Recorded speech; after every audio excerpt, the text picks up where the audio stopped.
Let me start by thanking my friend and colleague, John Sullivan. We didn't write that into your remarks, John, so in future we would appreciate your remaining on script. But thank you so much. Now I would like to welcome to the stage the keynote speaker for today's luncheon, Admiral Gary Roughead, who will be introduced and interviewed by the Honorable Catherine Wheelbarger. Ms. Wheelbarger served as counsel to Vice President Dick Cheney, as Deputy Staff Director and Senior Counsel on the House Select Committee on Intelligence, and as Policy Director and Counsel to the Senate Armed Services Committee. So she has this somewhat checkered background in dealing with issues of intelligence and security.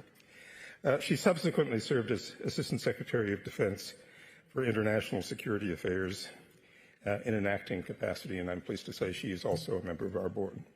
Admiral.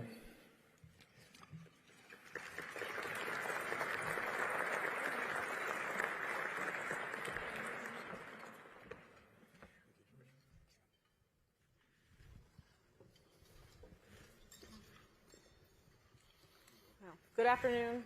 Thank you, everybody, for being here today for this important event that I think is part and parcel of what USIP does for this country. It's a great pleasure for me to introduce our distinguished guest, Admiral Gary Roughead, whose extraordinary career and expertise make him uniquely qualified to address today our most pressing challenges in strategic stability and national security. He is a former U.S. Navy Chief of Naval Operations and has commanded both U.S. Pacific and Atlantic fleets. He is now the Robert and Marion Oster Distinguished Fellow at the Hoover Institute at Stanford University. Beyond his military service, Admiral Roughead brings extensive experience from the private sector, and academia, and currently serves on industry and academic boards. He also contributes his expertise to the Johns Hopkins University Applied Physics Laboratory and serves on the International Advisory Committee of the Maritime Policy Center in Haifa, Israel. He is also a member of the Council of Foreign Relations. He's also a longtime friend of the U.S. Institute of Peace. It's my distinct pleasure to have you here today. Thank you so much for joining us. Thank you, Katie. So we'll just dive right in. It's an era of... Before we do, I would just like to thank USIP for the invitation to participate, and I applaud the Institute for this event and bringing those who have served and those who will serve together to pass the baton at a particularly interesting time in our world. But beyond that, I would also applaud USIP for what they do and what they have done over the years. One thing that's not in my biography is I did not grow up in the United States. I grew up in countries to which I can't return. And it's that way because of the conflicts, because of governments that have taken those countries in a different and bad direction. And what USIP does is, one, to try to resolve those conflicts, and the other is to keep that from happening. So Ambassador, and all of the people at USIP, thank you for what you do. It's incredibly important. It will become more important in the future as we move into a very, very different world. Thank you.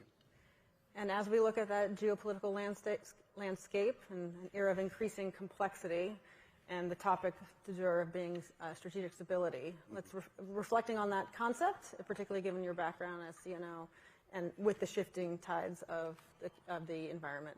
How do you think about that concept today? Yeah, if you go back to some of the initial concepts of strategic stability, it takes you into the nuclear realm, and even though I think we may be getting closer to a line of instability, the fact that we have some significant conflicts going on in the world with countries that possess nuclear weapons, the fact that they have stayed in the locker, I think speaks volumes. But times are changing, and I think that on the nuclear side, particularly as we move forward, and we should move forward quickly on the recapitalization of our deterrent, I think that the stability will be there. But I'm also concerned with the fact that we no longer have the venues and the methods to be able to bring people together to talk about things like arms control, particularly nuclear arms control. They seem to be waning quickly. On the conventional side, I would put us in a very unstable position. The fact that there are two brutal wars that are taking place, the tensions in the Western Pacific, what I call the malign alignment that we see playing out and has been playing out for some time. For about the last decade, it's been of interest to me to see the old empires of Eurasia beginning to stir, and now they have aligned. And whether it's the Chinese Empire, the Russian Empire, the Persian Empire, and I would say as a result of events in Syria, I would not be surprised if we see the Ottomans begin to look at the Middle East in a very, very different way. So, I think it's important that we look back on history, look back on the drivers of those countries and cultures, and that's going to play out. We also are moving into a technological period, the likes of which we've not seen before. I mean, you can go back in history and people talk about how technology has always been changing. In fact, one of my favorite quotes is from one of my predecessors as CNO, who in 1923 said, "Going to sea used to be fun, and then they gave us radios." So technology is not new. But I think the other thing that we have in play, and this is also an area where USIP, I think, is really going to earn their stripes. There's no question in my mind that the planet is changing, and we can argue, all the whys and wherefores. But in the future, we are going to be seeing wars being fought over water, food, and so, it is a very different time. But I think it's also important that we look at ourselves as well. And I'll kind of go off onto the military track a little bit here. And that, we are spread quite thin as a military around the world. When you look at what's happening in Europe, Middle East, and particularly in the Western Pacific. Our defense industrial base is running pretty lean, I believe. One area that you would expect is of great interest to me is the maritime space, where China has really, in an extraordinary way, come on as a maritime power, not necessarily a global naval power, but truly a maritime power. When you look at its shipbuilding, shipping, ports, ship financing, it really has changed in that regard over the last 2 decades. And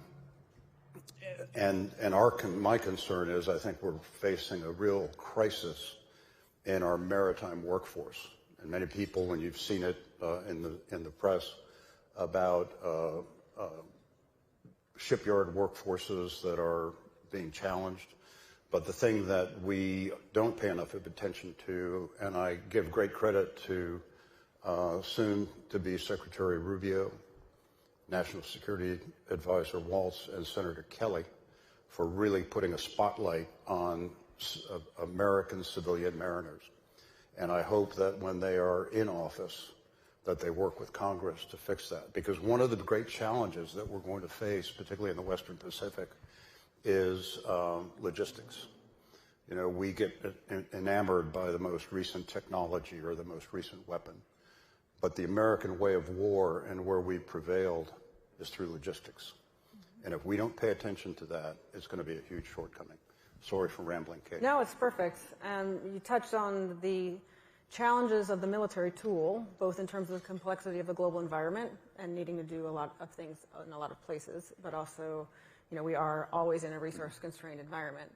So that leads us to the question of what in your opinion, is the military to focus on, and what other tools of national power should be doing where? When I was in the department, I was always very focused on security cooperation issues, and if the entire, conventional force needs to be focused on the Pacific, then maybe we should think about these less costly cooperation tools. The priority should not just, everything shouldn't move to the Pacific. Maybe we double down on security cooperation in, South America or something like that. So how do you think of which tools of national power, particularly at USIP, as we heard from the ambassadors earlier, here to mitigate, avoid, and stop wars? What tools should be used where? Well, I think, and it's the catchphrase of every administration, we have to rebuild our military. But I really do think that we have to really focus on the defense industrial base. And it is important that we don't lose sight of the fact that, all of the old stuff is still going to be useful. There was a time, I think, while we were involved in Iraq and Afghanistan, that was a particular kind of war. And the next big one, that the effects would be heard as clicks on a keyboard and not the concussion of cannons. And just ask the people in Ukraine if that's the way the war is playing out. And as I look at the Pacific, truly there's going to be new technology, but we really need to look at getting the industrial base reset. There has to be predictability in defense appropriations. For the last, probably since these events began, every study, every review has talked about the insidious effects of continuing resolutions. Nothing has changed. So, that's one thing. But the other is also, how do we bring in the new technology? And this is where I think we have a bit of a deficiency. We tend to become enamored with the technology. And what I've observed with China, whether it's in the commercial sector and their Belt and Road Initiative or in the defense space, they focus on the application. The technology may not be as good as ours, but they get the app out there. And once it's out there, then the learning curve begins. And so we need to be able to introduce that faster. We need to be able to engage in exploratory technologies and fund those in a way that allow companies to make mistakes and to reset, but we also have to give it a timeline. Now, in the other aspects, diplomacy and development are, in my mind, game changers. We can send our troops to engage in various countries around the world, but development is required. A few years ago, I co-chaired a study at the Council on Foreign Relations on the Belt and Road. And I've been watching the Belt and Road since about 2010. On a visit to Cambodia in my past professional life, that was my first physical view of what the Belt and Road was. But after we did the study, we were engaging with some diplomats in Southeast Asia. And at the end of it, they said, you guys got it right. It is predatory. It doesn't create a workforce that advances our country. But we need development, and we're going to get it where we can get it. Another case was visiting a country where China was building a new port. And we raised that issue. Some colleagues and I raised the issue, eventually moved up to high levels of government. And they said, we got it. We need some more controls as to what's going on. And as we're leaving the conversation, one of the officials said, you need to understand one thing. We needed the port, and the only people that bid on it was China. And so we need to think about how we bring that into play. We need to think about how we can employ organizations like USIP very effectively. And I think the other area where China has been successful on the diplomacy side is it tends to happen at the at the national level for us. But China is at the national level, they're at the regional level, and they're at the municipal level. And they're bringing that technology, the old Belt and Road of the brick and mortar. It's now going to be digital, it's going to be health, it's going to be energy, and they're going to be working all levels. And if we don't, working with business, working with other institutions other than the government, we're going to be at a disadvantage. So diplomacy and development are absolutely key. One of the key technologies is looking at the new technology-infused military, for example, and needing to more rapidly adopt technologies that we hear a lot about is artificial intelligence, how that's going to change a lot of how we do business and how we do military operations. What are your thoughts on both how we should be better equipped to adopt those technologies, like what do we need to do better to allow that to happen in the department, but also how do we deploy those technologies better? Yeah. You know, if you go into the Department of Defense, I would say you go into any department in the government today, and you're going to find a new innovation office. And we have a lot of these entities that are springing up to do innovation. And that's more overhead, but what is the output of all of those?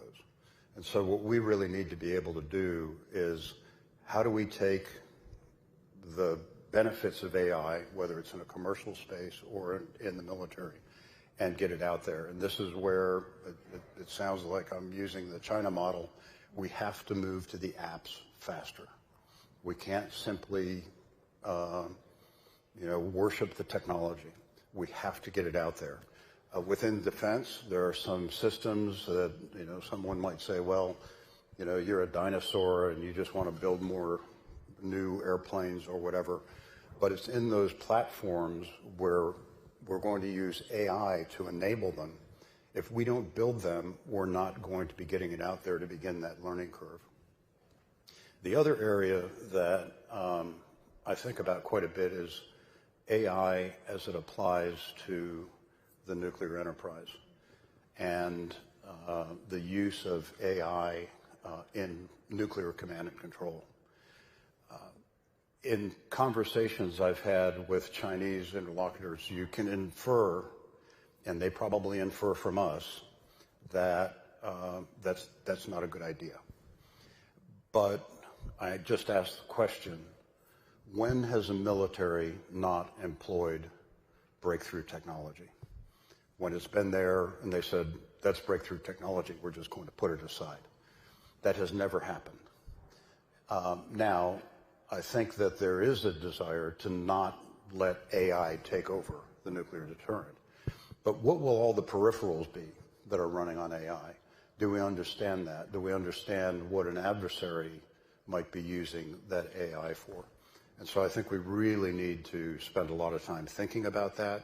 And that's why I believe some of the dialogues, as frustrating as they can be, we have to be able to continue to talk. Because if we don't get the insights and we miss the opportunities to perhaps steer and influence. With the rise of those advanced technologies, not just AI, but cyber writ large, space, comes with an increasingly complex discussion of deterrence as a doctrine. So what are your thoughts of how we increase the deterrent capabilities of the United States in a world of these increasingly, rapidly adapting technologies?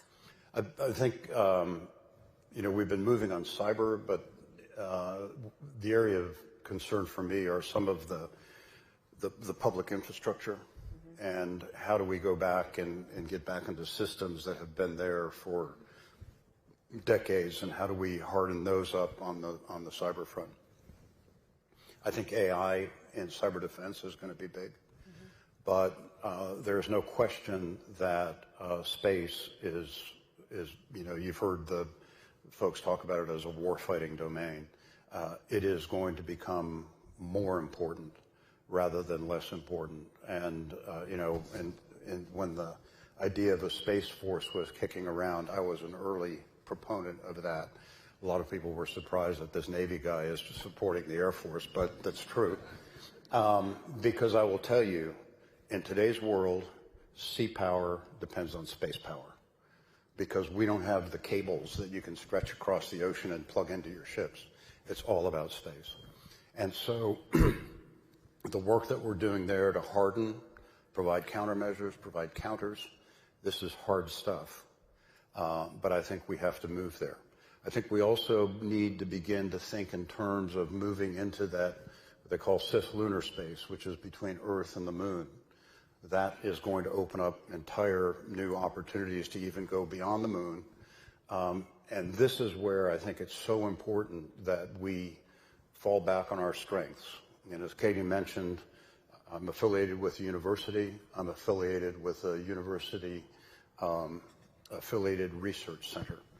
And the work that comes out of those institutions doesn't happen anywhere else in the world. The one with which I'm affiliated, if you just think back on Christmas Eve, the Parker Solar Probe doing science closer to the sun than any object has ever flown before.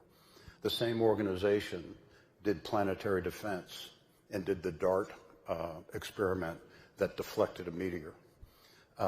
Also flew a spacecraft farther from the Earth than ever before. That requires engineering, it requires science, it requires a unique intellectual capability that in the United States we have the crown jewels. And there's been a lot of talk about, how universities might be changing over time. We better do no harm, because that's the secret sauce for us. You couple that with the ability to get this technology applied more quickly, and no one's going to be able to beat us. So it's intellectual capability, it's creating the environment and the mechanisms to allow some of this exploratory science to take place. And as efficient as we want to be, fixed price contracts are probably not the way to move into the future. You're going to fail. Things won't go well. You need to build some prototypes and then get the build going so that you can get a learning curve. And that's going to be a big change. And to beat the drum again, maybe this time it'll be different. You don't do that with CRs, continuing resolutions. John's going to fix that. I'm sorry? I said John's going to fix that, our congressional expert. So last question from me, and then I'll open up to the audience. I think we have a few minutes designated for questions from you. Sort of shifting a little bit from the technology to just pure policy questions. So we have an incoming team. What would be your advice to them on policy priorities, policy implementation, but also how you think about, they should think about partners and allies going forward in this complex world? Yeah. Well, I'm an unabashed proponent of alliances. I can tell you that whether I was a fleet commander or the head of the Navy, I could not have done the things that we did around the world without our allies. It's as simple as that. I think it's particularly critical in the Asia Pacific. The distances are long. We don't have that established NATO infrastructure that we have in Europe. For the record, I'm not advocating for an Asian NATO, but the fact of the matter is we have to really think about our allies in Asia, particularly Japan, Australia, Southeast Asia. It's so very important. And one of the things that I think is missed, we in the Navy we call it forward deploying ships that are permanently assigned in places, for example, in Japan. And I call that the mega ball, because if you want to have 10 ships forward in the Western Pacific, it takes 5 ships to make one because of maintenance, going, coming, training. So if I didn't have that ability to have assets forward, instead of the 10 ships that are there, I'd have to have 50 in order to have the 10. It's simple math. And our association and relationships that we have with allies allow us to do it. There's also a lot of great technology that comes out of it. And the allies can help us do things that we can't. And so for an incoming team, alliances are important. I think we're also in a time, as we recommended, Paul and I were on the same Defense Commission 2 administrations ago. We are really into a two-front environment because of these stirring empires. And as hard as it will be, I do think we need to have a force that's capable of 2 wars. We no longer have that luxury because of the way this maligned alignment has taken place. It's not going to be one here, one there. It will be coordinated. And particularly in the Western Pacific, if anything were to happen in Taiwan, you can bet that North Korea and Russia are going to cause problems to the north of Japan, and that becomes a two-front problem for Japan. So we really need to think about that. We need to move the innovation more quickly. We need to provide predictability. And we also need to make sure that we're investing in the human capital and creating the opportunities to build for the future and to encourage young people that that's something they can do, that's something they want to do, and that they'll be fulfilled in doing that. And that's not just for the uniform types. One of the things that I've always thought is we should afford young men and women in the State Department and our civilians within the Department of Defense the same type of developmental opportunities that we give our uniformed officers. Postgraduate schools and service colleges. We really need to show them that we care and that we're willing to invest in their futures. Thank you. All right, we have a few minutes for audience questions. Yes, Nancy.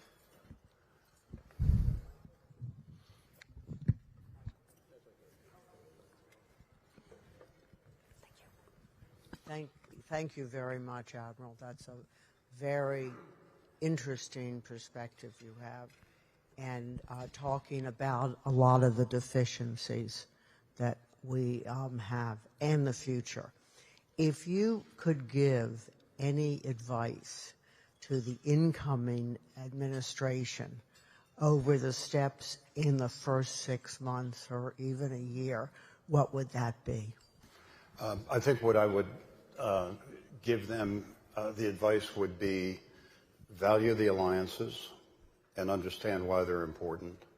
The other would be to really move quickly on some of the innovative technologies. The system, the procurement system, acquisition system, whatever you want to call it, within the Department of Defense, and I would argue probably the rest of government, has become much more process-focused than outcome-focused. And I would venture to say that you probably have had more people get in hot water in acquisition because they deviated from the process, not because they didn't deliver a product that was effective. And so really go after that. I think it's also important on some of these really critical technologies that we're trying to move on is that we really need to keep leadership in position a long enough time to where they can be held accountable. When I look back at some of the transformational things that have happened in warfare, starting with the atomic bomb, and following that with the nuclear submarine, which really made a submarine truly a submarine. And the third in the world that I lived in my time in the Navy, integrated air and missile defense, which I think is going to become hugely important. What was common among those 3 programs? There was one person in charge for a long time, and they controlled everything. It was Groves and the Manhattan Project. It was Hyman Rickover for the nuclear submarine, and it was a gentleman by the name of Wayne Meyer for integrated air and missile defense. One could argue Hyman Rickover maybe stayed a little bit longer than he should have, but the fact of the matter is that we really need to not have people skipping around, but dig in, ride that. It has to span administrations. It can't simply change and change and change. And I would submit on AI, some of the space initiatives, that's the type of program that we have to have. I'm loath to call it another Manhattan Project, but but I think you understand what I'm saying. Thank you. Yes, please.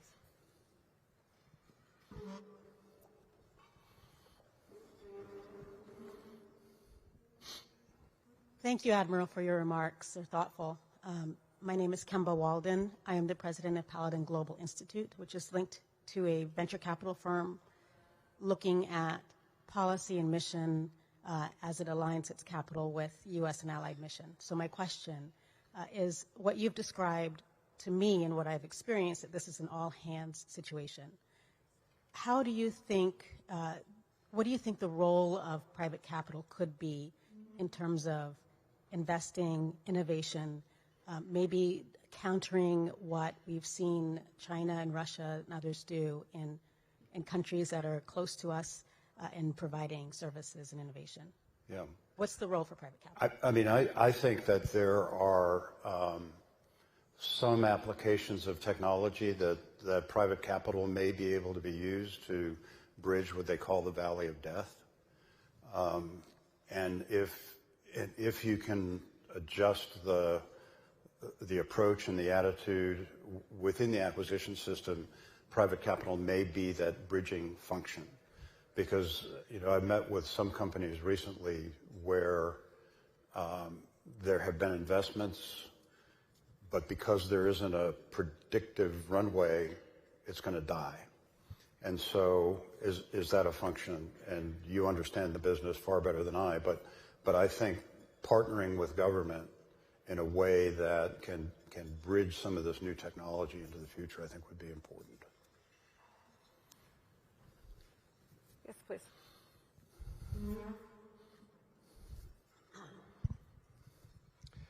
Thank you, Admiral. Thank you, Kathleen.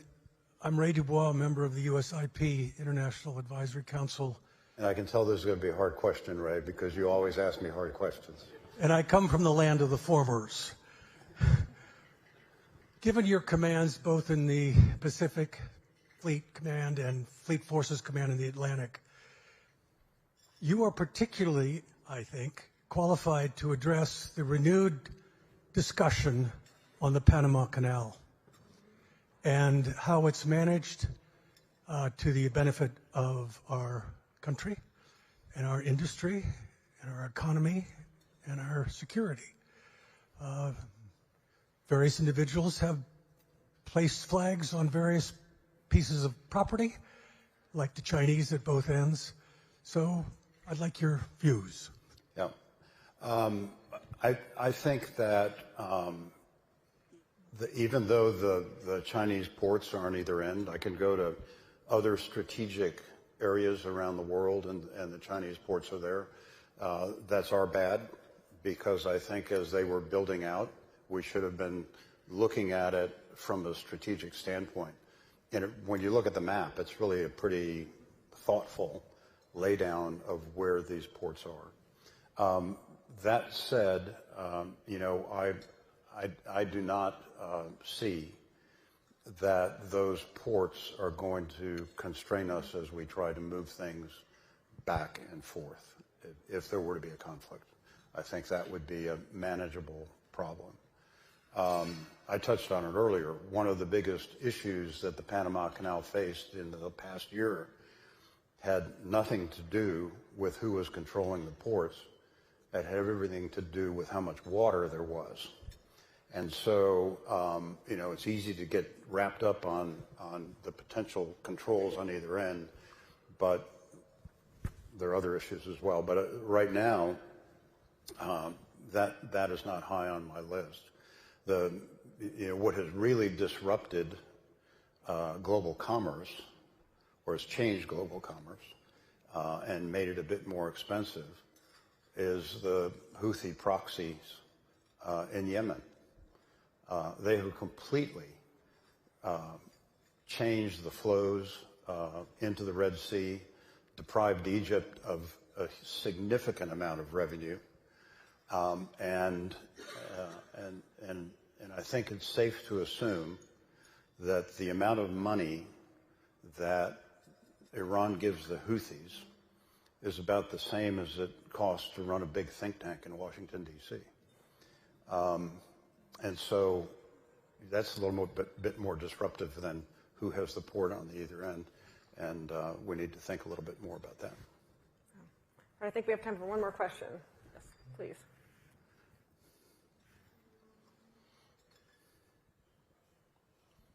Thank you, Cindy Corville. Thank you for your presentation. 2 questions. One in terms of the African continent and Africa Command. What do we do to enhance its capability and our engagement with the African states? The second one is on the intelligence, because I also have an intelligence background. What are we going to do with both open source as well as classified to produce and collect data and to produce pieces that are informative not only for the military, but more informative for the policymakers? Thank you. Right. One of the things I think, particularly for Africa,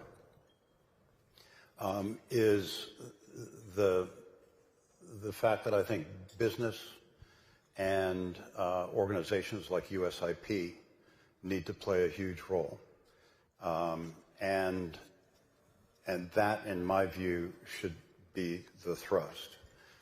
Right now we're captured by Europe, Western Pacific, Middle East, but the challenges that Africa will face are going to be significant. The conflicts that are already taking place there are significant, but it's also going to be a place where there's going to be a rush for the resources of Africa and exploitation of the populations in Africa. And that's where I think the U.S. could play, but that's not a military function. The other thing I think, as I've thought about it, and there are more Africa experts in here than I am, but we really need to, in my view, think about Africa in its many different parts. As a kid, I lived in North Africa. That's very different than Sub-Saharan Africa. The East Africa is very different than West Africa. And I think we have to have a more sophisticated approach. We have to have a strategy that takes into account what those differences are. We have to realize that there are going to be some significant demographic, health, resource issues in Africa, and how do we come at it in a way that's effective. It's very easy to say all of that, but I think for too long we've thought about Africa as this, singular entity, and it's so very, very different. I would argue that we're behind the power curve because China's in there in a big way, Russia in a very malign way, and we've got to get our game going. And that's why I think it's so important as we talk about building out the military, but also developing the next generation of national security professionals, State Department, intelligence community. But we really need, I believe, the private sector to be part of the solution and change our position in Africa in ways that are tailored to the various regions that exist. But I defer to the ambassador to refine on that. Now, on intelligence, I probably should defer to Katie, who's here. What's really changed so much over time is how much information is available in the public space. And I would say that our institutions, although they're trying to move in that direction, there's just so much information that can be gleaned that way. And there are companies that are actually obviously making a lot of money doing it. But I think the information domain that we are living in and that we'll continue to live in, and the reliance people will have on social media is also one of the great changes that future generations and the upcoming administration is going to have to deal with. It's a different time. It's a different time technologically, socially, physically, and the old playbook isn't going to work. So we need to be thinking differently, and we need the best and brightest young minds who want to come into the government to help us do that, because that's the future. And I'm hopeful that when the baton is passed, that becomes part of a strategy going forward. All the military kit that you have, our secret sauce are the wonderful people that we have in the military, in our diplomatic corps, and in organizations like USIP that go out and do the hard work. So thank you very much. Thank you very much. Join me in thanking the Admiral for his time today. Thank you very much. Okay.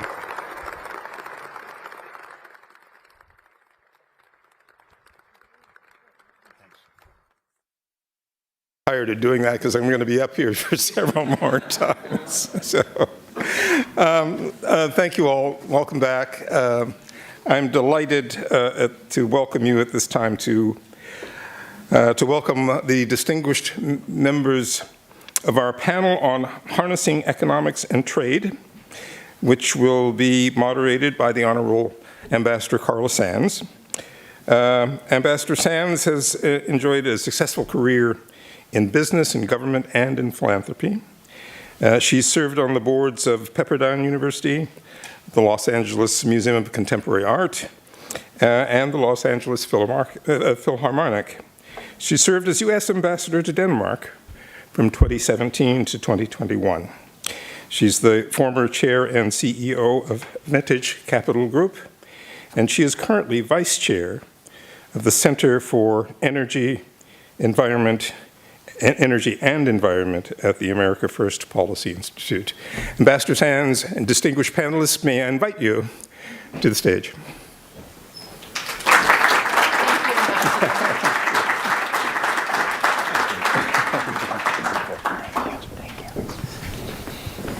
Well, good afternoon, everyone. It's my pleasure to welcome you to this important panel discussion on harnessing economics and trade. In the rapidly evolving global landscape, the intersection of economics, trade, and national security have never been more critical, and I'll just say, and diplomacy too, for those of you in the DIP Corps. Today, we'll explore the global economic challenges facing the United States and how the Trump administration is likely to tackle them. And to guide us through these issues, we're joined by two distinguished experts, Matt Goodman, the Senior Vice President at the Council for Foreign Relations, whose deep expertise in international trade and economic policy has informed some of the most pivotal conversations on global strategy, and Josh Lipsky, Senior Director at the Atlantic Council's Geoeconomics Center, who brings unparalleled insights into global financial markets and the nexus of economics and national security. Thank you. Thank you, gentlemen. Thanks for having us.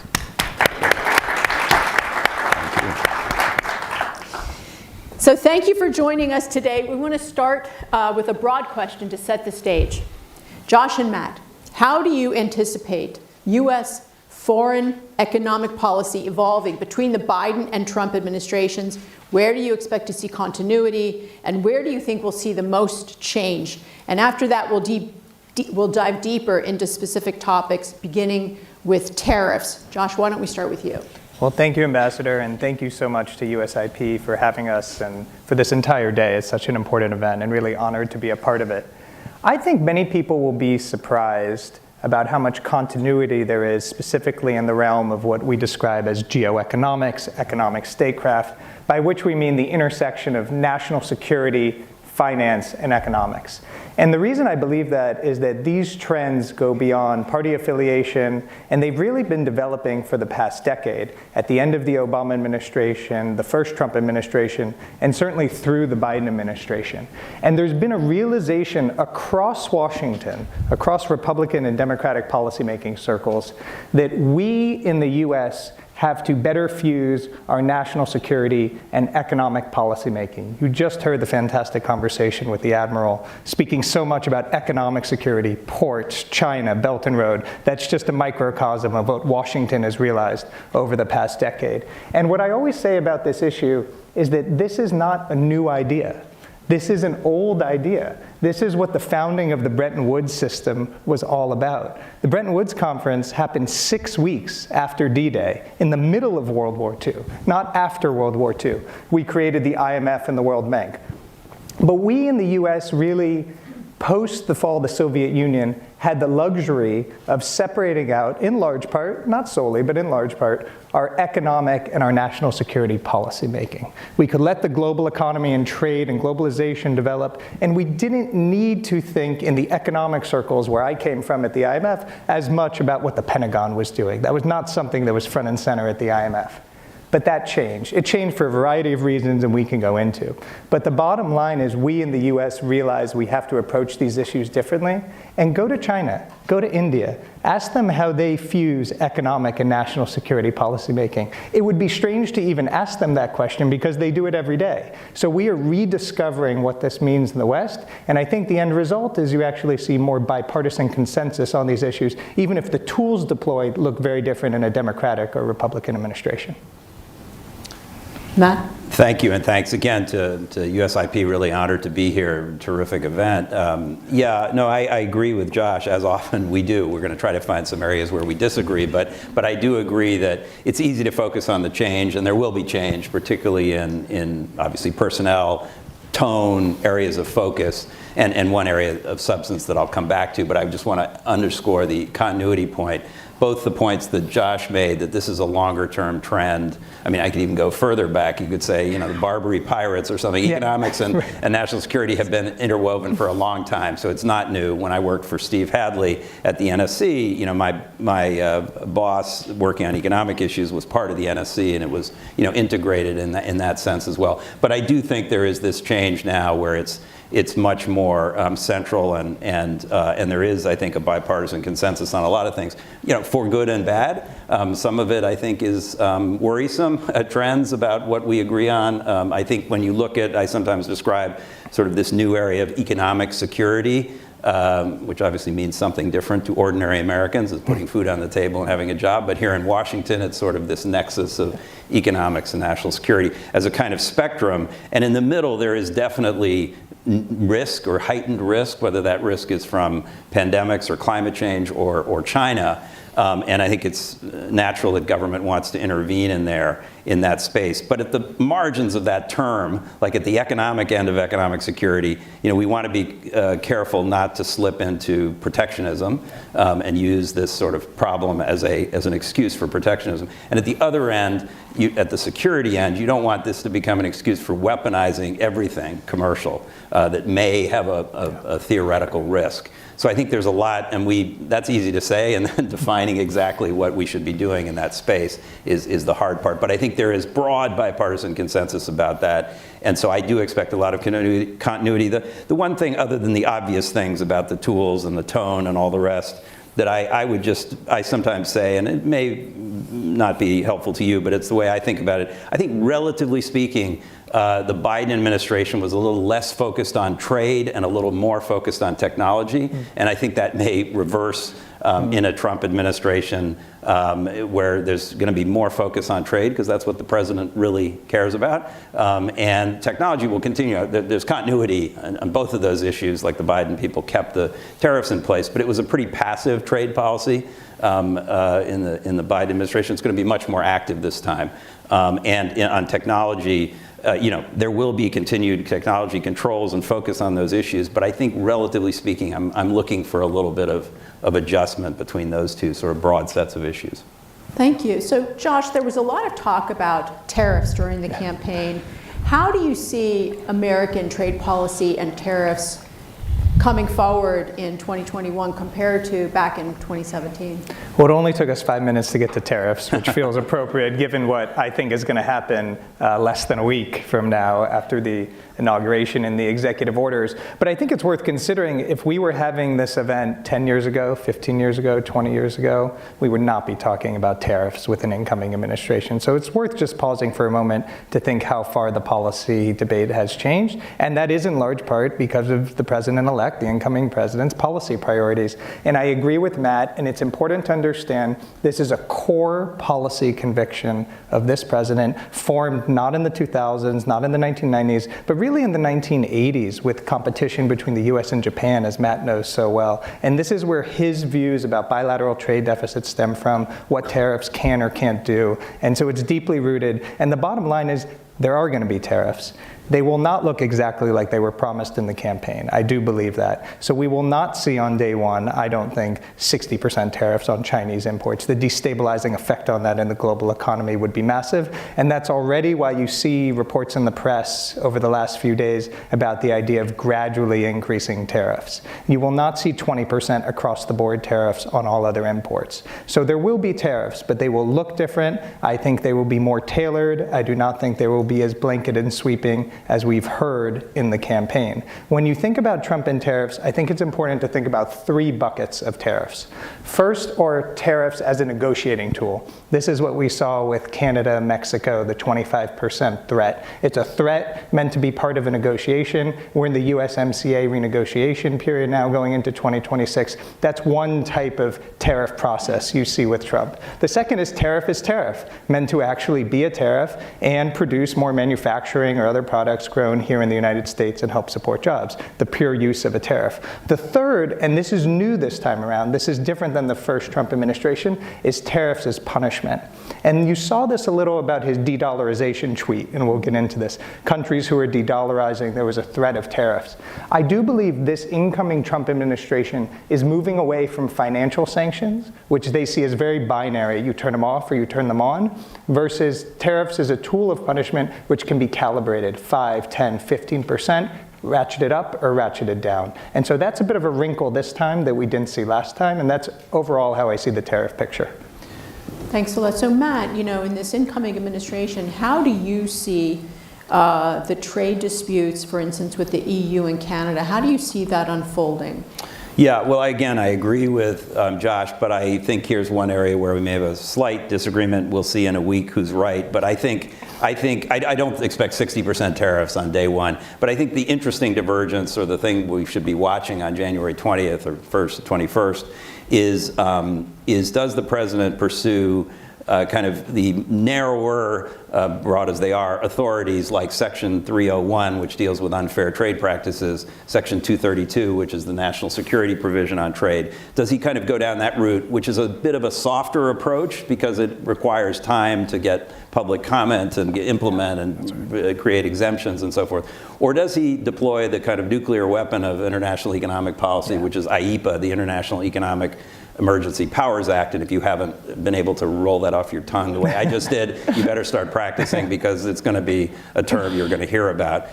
This law that was passed by Congress in the Carter administration, allowing the president to declare an international economic emergency, and then he can do whatever he wants, basically. He has a lot of authority to do a lot of things.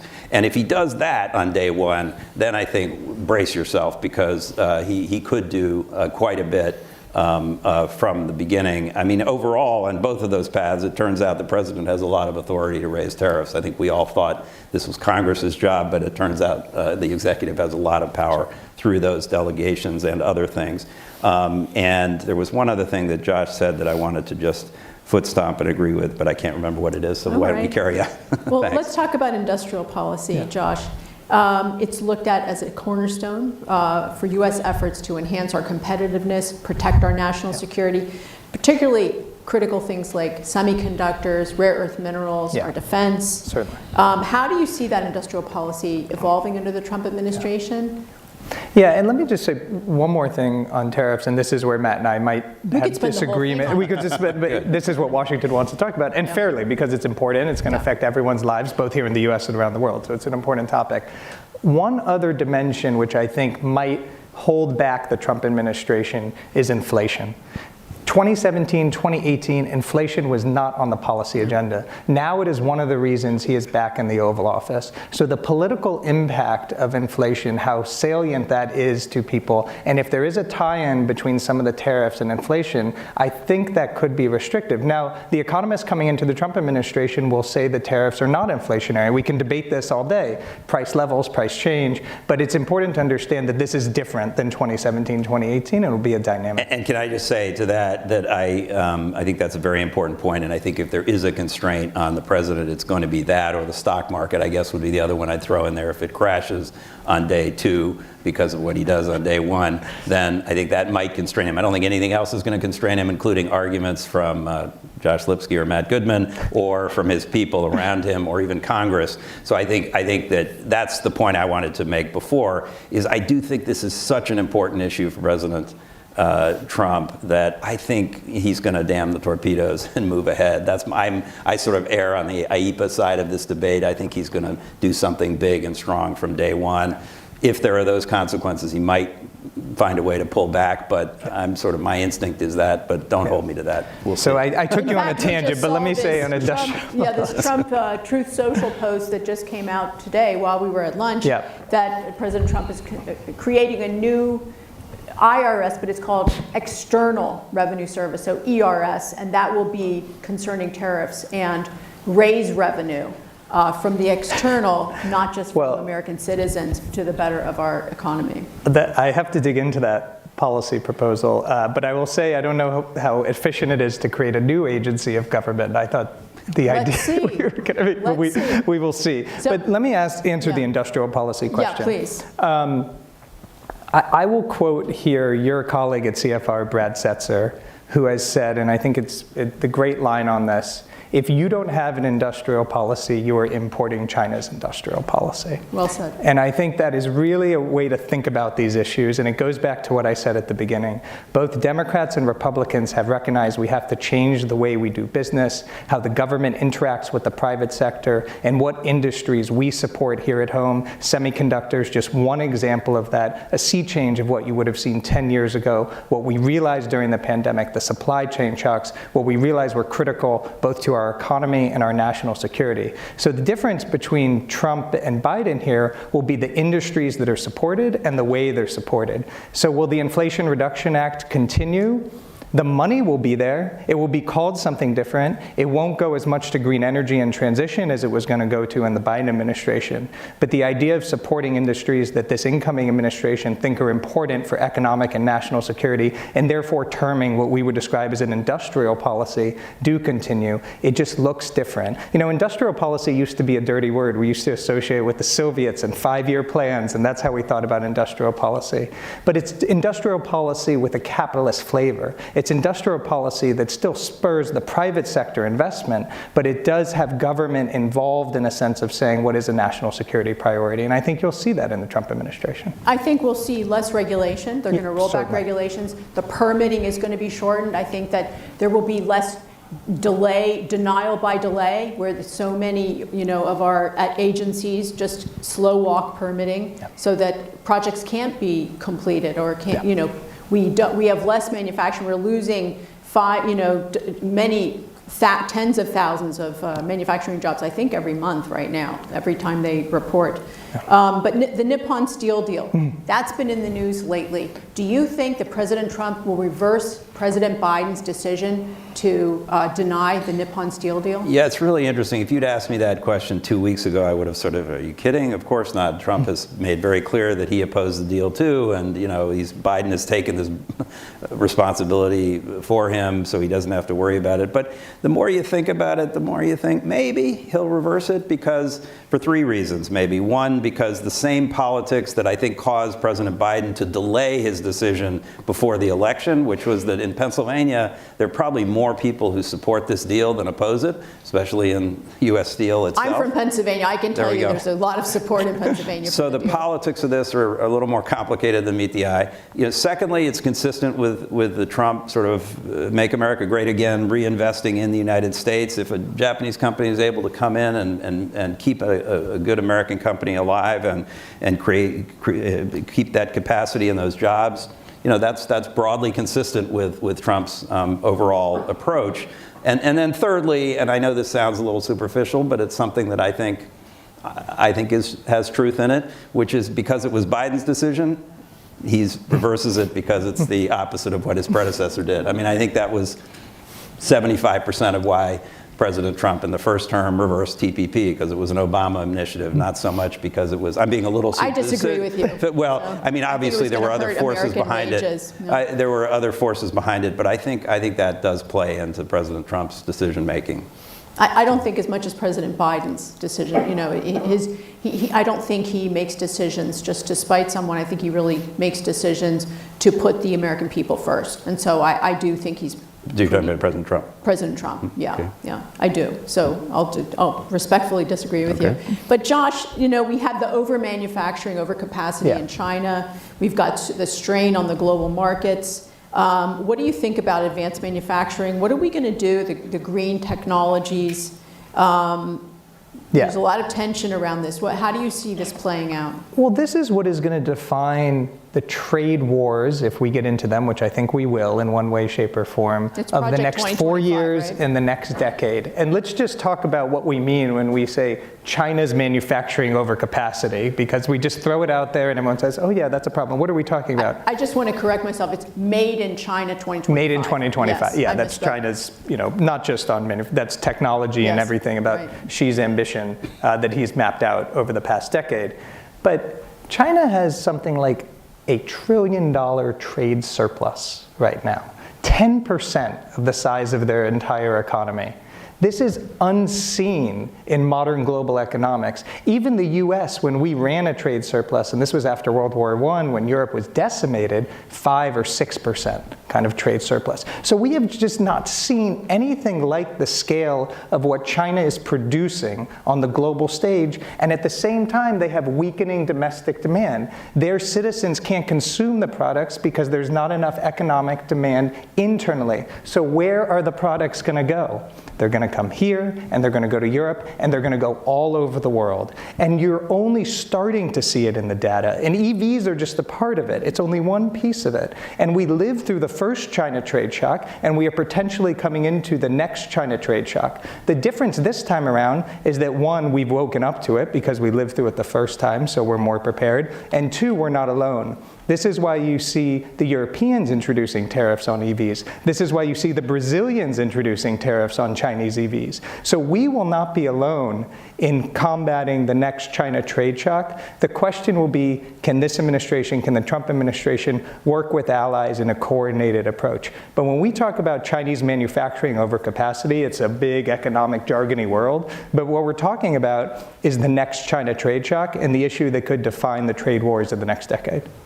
Well, Matt, do you see China and the U.S. being able to cooperate in trade? How do you see that going forward under the Trump administration? Yeah, I mean, first, again, I agree with Josh. This is a real concern, and you know, it can get a little sort of complicated, but it is fundamentally a huge challenge for us in economic terms, and I think ultimately national security. And so I think that is really at the heart of the China problem. Certainly in our space, there may be, you know, Admiral Ruffhead is I think worried about other things about China, but in our space, I think this is central.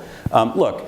I think, first of all, as many people have said, we kind of have to find some way to work with China on some things. There are sort of global, transnational issues that affect all of us. Pandemics is an obvious one. You know, there are issues around nuclear proliferation and problems in different parts of the world that we have a shared concern about. So I think there's a lot that we have to talk about, and we have to find some kind of mechanism for doing that. I think trade is going to be a hard one. You know, probably not top of the list, other than, you know, trying to manage the tariffs that are likely coming. But certainly there's going to have to be some conversation about how to manage that. And you know, to the extent, as Josh said in that helpful sort of breakdown of how to think about different types of tariffs, you know, to the extent they are a bargaining chip, I think that's going to be, you know, play right into the U.S.-China conversations, you know, fairly early on. Yeah. So, Josh, how do you expect the Trump administration to use export controls to restrict sensitive technologies exports? How about the investment screening? How from foreign influence? How do you see the Trump administration manage this Yeah. We saw Biden, we saw Trump 1.0. You know, really, it was the Trump administration the first time around that sort of started expanding the use of export controls, and we think of foreign direct product rule and Huawei and everything that happened in the first Trump administration, and you saw that continue in the Biden administration. Really the growth of the use of export controls, and there's a balance here because Washington has been so enamored really since 9/11 with financial sanctions. That is really what scaled up post 9/11, and you've seen a recalibration in the past few years thinking that export controls and these other tools might be more effective given the nature of the global economy than financial sanctions. The problem with export controls, I think from a Trump administration perspective, is that they take time to bite. So financial sanctions, whatever their weaknesses and ways to circumvent them, there's something you can hold out immediately and say, we debanked, we de-swifted, this company, this bank is offline now. Export controls, and we see this with Russia, countries will have a stockpile of a product. So when you stop the shipment, it does not happen overnight that you see the tangible results of those export controls. So I think there's going to be a tension here, a recognition that there has to be more investment in the Commerce Department, in their capabilities, in supply chains, how export controls work, more resources dedicated to it. But the natural instinct of all administrations, both Democratic and Republican, to show victories quickly will come into tension with the use of export controls. So I have another question for you, and it's really about global finance. So we've got the global financial markets, cryptocurrency, blockchain, quantum computing. These are all reshaping global finance, and it's raising questions about regulation, innovation, security. How do you expect the Trump administration to prevent financial crime? It's a big deal. Ensure economic stability. And what impact do you think this will have on the U.S. dollar as the global reserve currency? Oh, this is a big question. This is your question. Yeah, the US dollar is the global reserve currency. Look, I will say this. I think this issue is higher on the Trump administration's agenda than it was the first time around, right? So we were not talking as much in 2017, 2018 about the future of the dollar as the global reserve currency. Trump is tweeting about it now. We saw this a few weeks ago. Now, I really think it's important here, I say this often, to separate out two components of the dollar. One is the macroeconomic role of the dollar, how we use the dollar in trade invoicing, how it's used cross-border. Basically, do countries want to use other currencies for exchange cross-border? The dollar is really not under any immediate or medium-term challenge on this front. I know this is probably against some of the prevailing winds in Washington. It's just not. You can't point to any other currency, be it euro, yen, pound, renminbi, and say, look how that can challenge the dollar. Where the dollar is being challenged is on the national security role of the dollar, how we use the dollar in sanctions enforcement in particular. And there, countries around the world are building what we describe at the Atlantic Council in our research as alternative financial plumbing. They're building new pipes in the global economy. That takes time and money. It took us 50 years to build the global financial network, which underpins the dollar right now. But once those pipes are built, the water turns on in the pipes, and that's the money. So we have to be very cognizant from the US, I think the Trump administration is, I think the Biden administration was, that there's workarounds being built to the dollar that don't threaten the dollar as a global reserve currency, but do threaten the dollar in the way we've used it for our national security purposes, really over the last 20 years in particular. Thanks so much. So Matt, the US has been a leader in the global economy, shaping trade rules. We made them, multilateral institutions, economic norms. How does the incoming Trump administration envision the future of leadership in the global economy? And can you talk about how you think they're going to approach this issue with the global economic challenges we face and our domestic priorities? Yeah, I mean, I think the first thing to say as a preface is that, again, these are longer-term trends in a sense. They're these institutions and rules and norms that we created, as you said, after World War II, and that provided huge benefits to us and to the rest of the world, had already been under strain. I mean, as far back as the 1970s, when for maybe sort of three reasons they've been under strain over time. One is that that they have not engendered the same support from the American people, so we haven't been in a position to go out and support these institutions financially and in other ways. Secondly, the trust in Washington running things like this has eroded, and that goes back to the 70s with Watergate and Vietnam and so forth. And third, the institutions themselves have not performed as intended in many ways, especially the World Trade Organization, which was, of course, created later, but on the foundations of what was done at Bretton Woods. And so I think these institutions and this multilateral approach in our space has been under strain for some time. But, you know, certainly it seems that President-elect Trump, and certainly from his first-term experience, is less enamored of this sort of multilateral system generally, and it bleeds into other domains as well, but certainly in the economic realm. He seems to be more interested in bilateral, maybe some mini-lateral or plurilateral arrangements, like I think the Quad probably survives for a number of reasons.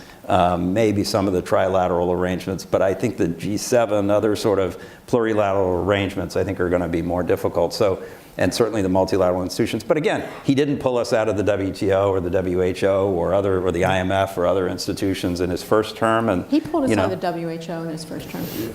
Did I say the WHO? Sorry, I meant to say the WTO only. Yes, right. But some of these big economic institutions, he kept us in, and so, you know, we'll see whether he does that in the second term. Well, I have a question for both of you, but I'd like to ask you first, Matt. So the U.S. has played this pivotal role in institutions like the World Bank, IMF. What role do you see these institutions playing in advancing U.S. foreign policy, economic interests going forward? How will the WTO fit in the broader framework? What reforms do you think are necessary to make them fit to purpose? Thinking about China, thinking about Belt and Road. Okay, well, I wanted to say a word about Belt and Road, so I'll say something at the end on that. But let me take the WTO, and I'll let Josh do the IMF and World Bank, which he's more conversant in. You know, I think the WTO is deeply troubled. It's not really performing on any of its core mandates. You know, enforcing existing rules, settling disputes, negotiating new rules. Even providing transparency on the trading system, which, you know, was one of its core functions.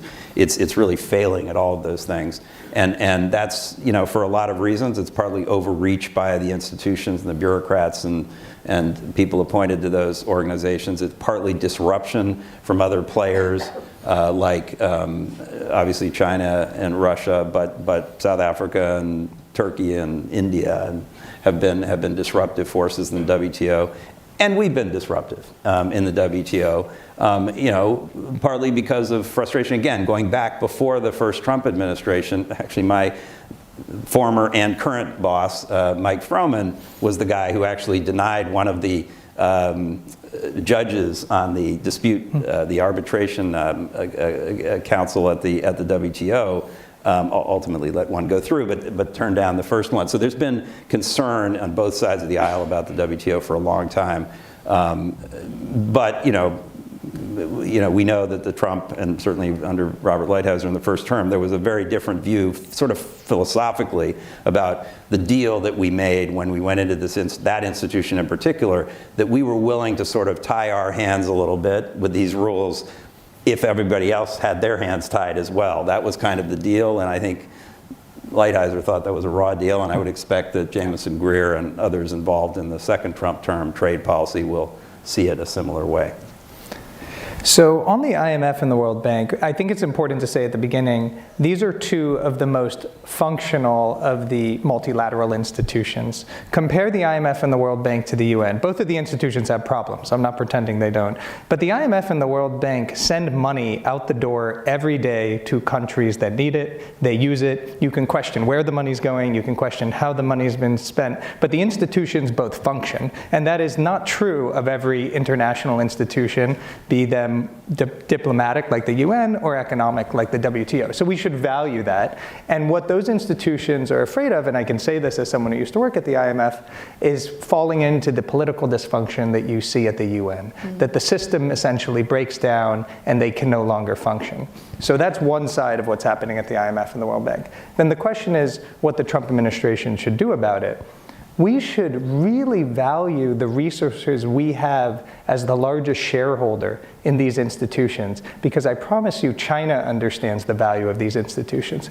China independently is the largest bilateral lender in the world as a country. So they are lending more than any other country in the world bilaterally, but they are also big players at the IMF and the World Bank. So they get the best of both worlds. They're lending bilaterally, advancing their foreign policy and national security and economic goals, but they're they're also leveraging the influence they have at the international financial institutions. We are the largest shareholders of the international financial institutions and underuse that privilege because we don't spend enough time. So my advice to the Trump administration, and we've talked to the transition team about it, and I know they understand these issues well from the first time around, is don't lump all international bureaucracies together. There are different levels of international bureaucracy. IMF and World Bank are valuable ones that you can use. You have to invest in them. And I think that's what this administration will do. That might ruffle some feathers within these institutions, but I think that's the right way to approach it.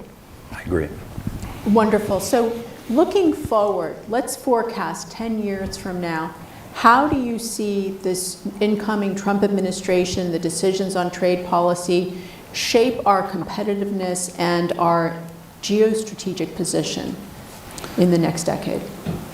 Yeah, well, it's a big question. 10 years is 10 years is a long time, but it is worth going through the exercise of thinking about that time difference, because we're putting down some things that are going to have that kind of long-term effect. I mean, I think that the investments that both the Trump and Biden administrations, and I would expect in a second Trump administration, are making in American capability, from infrastructure to semiconductors, or as Josh said, it may be different critical sectors, but we are making those investments. I expect that to continue, and that will provide a needed foundation for our, not only our economic competitiveness, but for our national security, that will have that sort of time, over that time period, some beneficial effect. Some of it, is going to take that long to really play out. I am concerned, and again, this is not a partisan concern, because I think it's both parties both of the last two presidents have pursued a very protectionist approach to trade.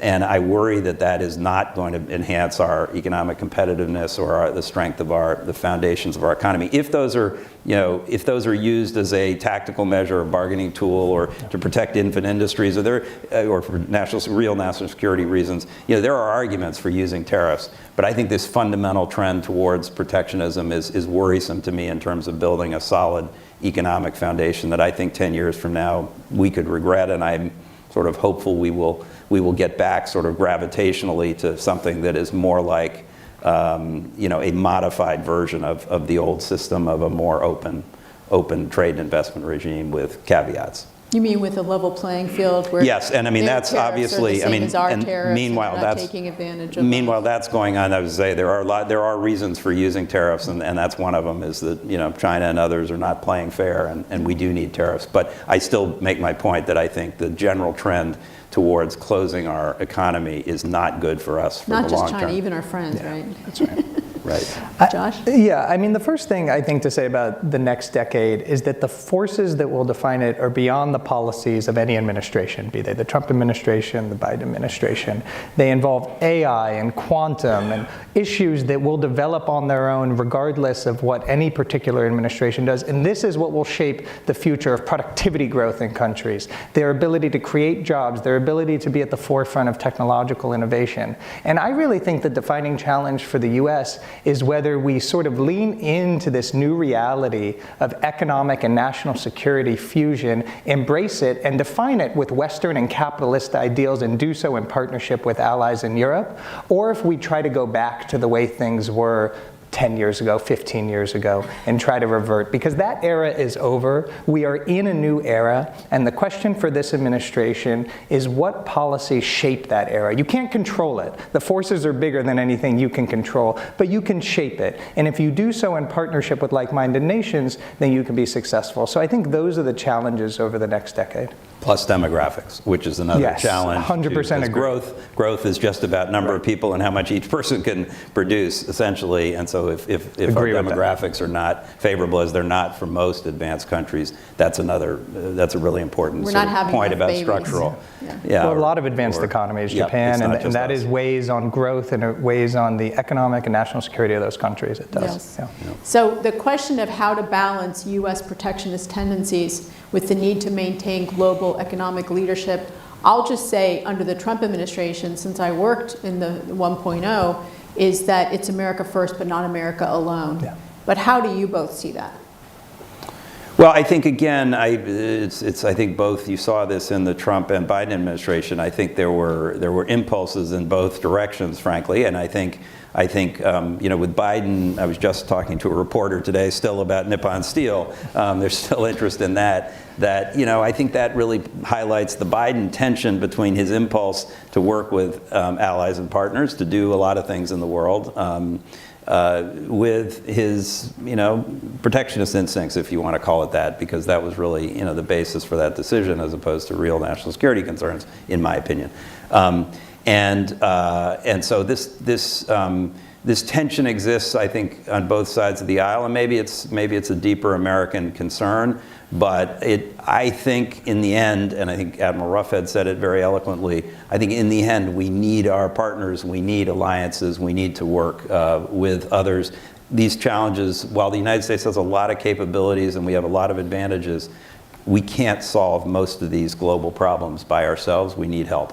Yeah, I think that on the America First versus America Alone point, time will tell in Trump 2.0. And I think what's important to remember is that other countries have their own domestic and international, national security and economic priorities. So we have come from a place, and Trump has been reelected from a place of deep feeling of where there has been unfairness in the system, really going back decades. But these countries have their own issues that have generated their domestic politics and their priorities. And I think if the Trump administration recognizes that, then they can do what they do, which is make deals. But if it comes from a place of this is only what America needs, then it will not be received well by allies around the world. And that's why time will tell whether this works or not. There was a story in the Wall Street Journal this week, and I thought it was fascinating. It said there's under consideration in the next Trump administration, because they're very worried about retaliatory tariffs. Because, okay, maybe tariffs aren't inflationary, but clearly retaliatory tit-for-tat tariffs would be.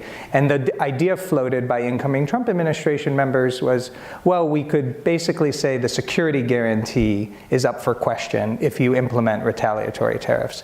And that's where I think you cross a dangerous bridge and start calling in the question of deterrence. So the question will be not only what we prioritize as a country, but our understanding of what our allies prioritize. And if we can do that, then this administration can be successful, and if not, if not.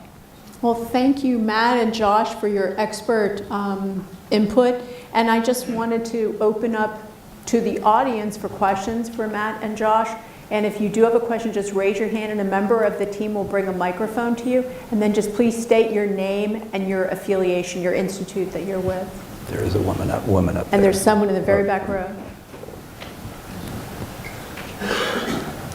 Thank you very much. Is this working? Apparently. Thank you very much for a fascinating conversation.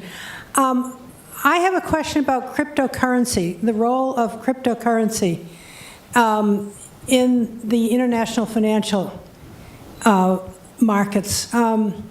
Is it, other than a means of laundering money, is it a challenge to the dollar? Is the primacy of the dollar? I'm not really sure how it works, but it's looming on the future of our financial system, I think.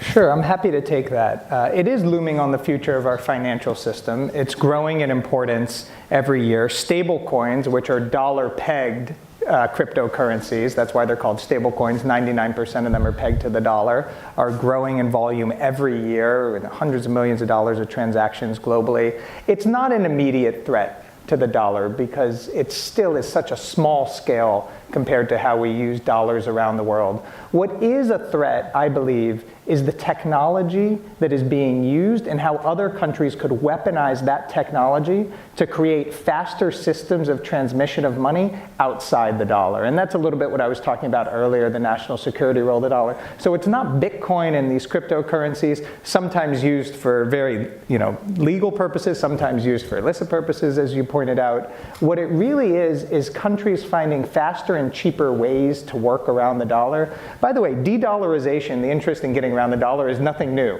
This goes back decades. This goes back to the history of sanctions. You can go back to Cuba in the 1960s. But what's happening right now is that financial technology is meeting the interest in de-dollarization in a way that it never has before. And so if it cost me to send money between Iran and Russia, if I have to go through 17 correspondent banks and it takes a lot of money to avoid making sure Treasury sees that transaction, If it costs me a little less because of financial technology now, I'm going to do that as an actor in Iran or Russia. And that's really the challenge here. So it doesn't threaten the dollar as we use it every day, but the technology is important and countries around the world are adopting it. And I just want to say, our approach in the US should not be just to wag a finger at that. It's very instinctual to just say, China bad, Russia bad, Iran bad, don't do that, stay on the dollar. Instead, we should build the best, most innovative technologies based around the dollar. Because if we do that, no country in the world can afford to be outside the dollar, euro, pound, and yen, that system. So we should be offering countries carrots, not just sticks. That's why they wanted to be part of the US-led system in the first place. It wasn't just because we threatened them, it's because they saw the benefits of being part of the system. And that will ensure the dollar remains the global reserve currency going forward. Can I say something which isn't about cryptocurrency? Josh is the real expert on that, but I do want to foot stomp the last part of what he was saying about offers and really what Admiral Ruffhead said as well about the concerns about Belt and Road. I mean, you know, we're not going to stop China doing Belt and Road and digitizing Belt and Road and all the other things they're doing in the world. We've got to find something better to offer that competes with China and gives other countries a reason to follow us. So I think I meant to make that broader point. I think and I think that's fundamental to economic security as well. We have to be in the game of offering the best of what the U.S. has to offer, which I think there's a strong demand signal for still a lot of things that the United States offers, including in the economic and commercial realm. And so I think we need to focus, keep our eye on that ball, even while we're trying to protect ourselves, which is also important. Fully agree.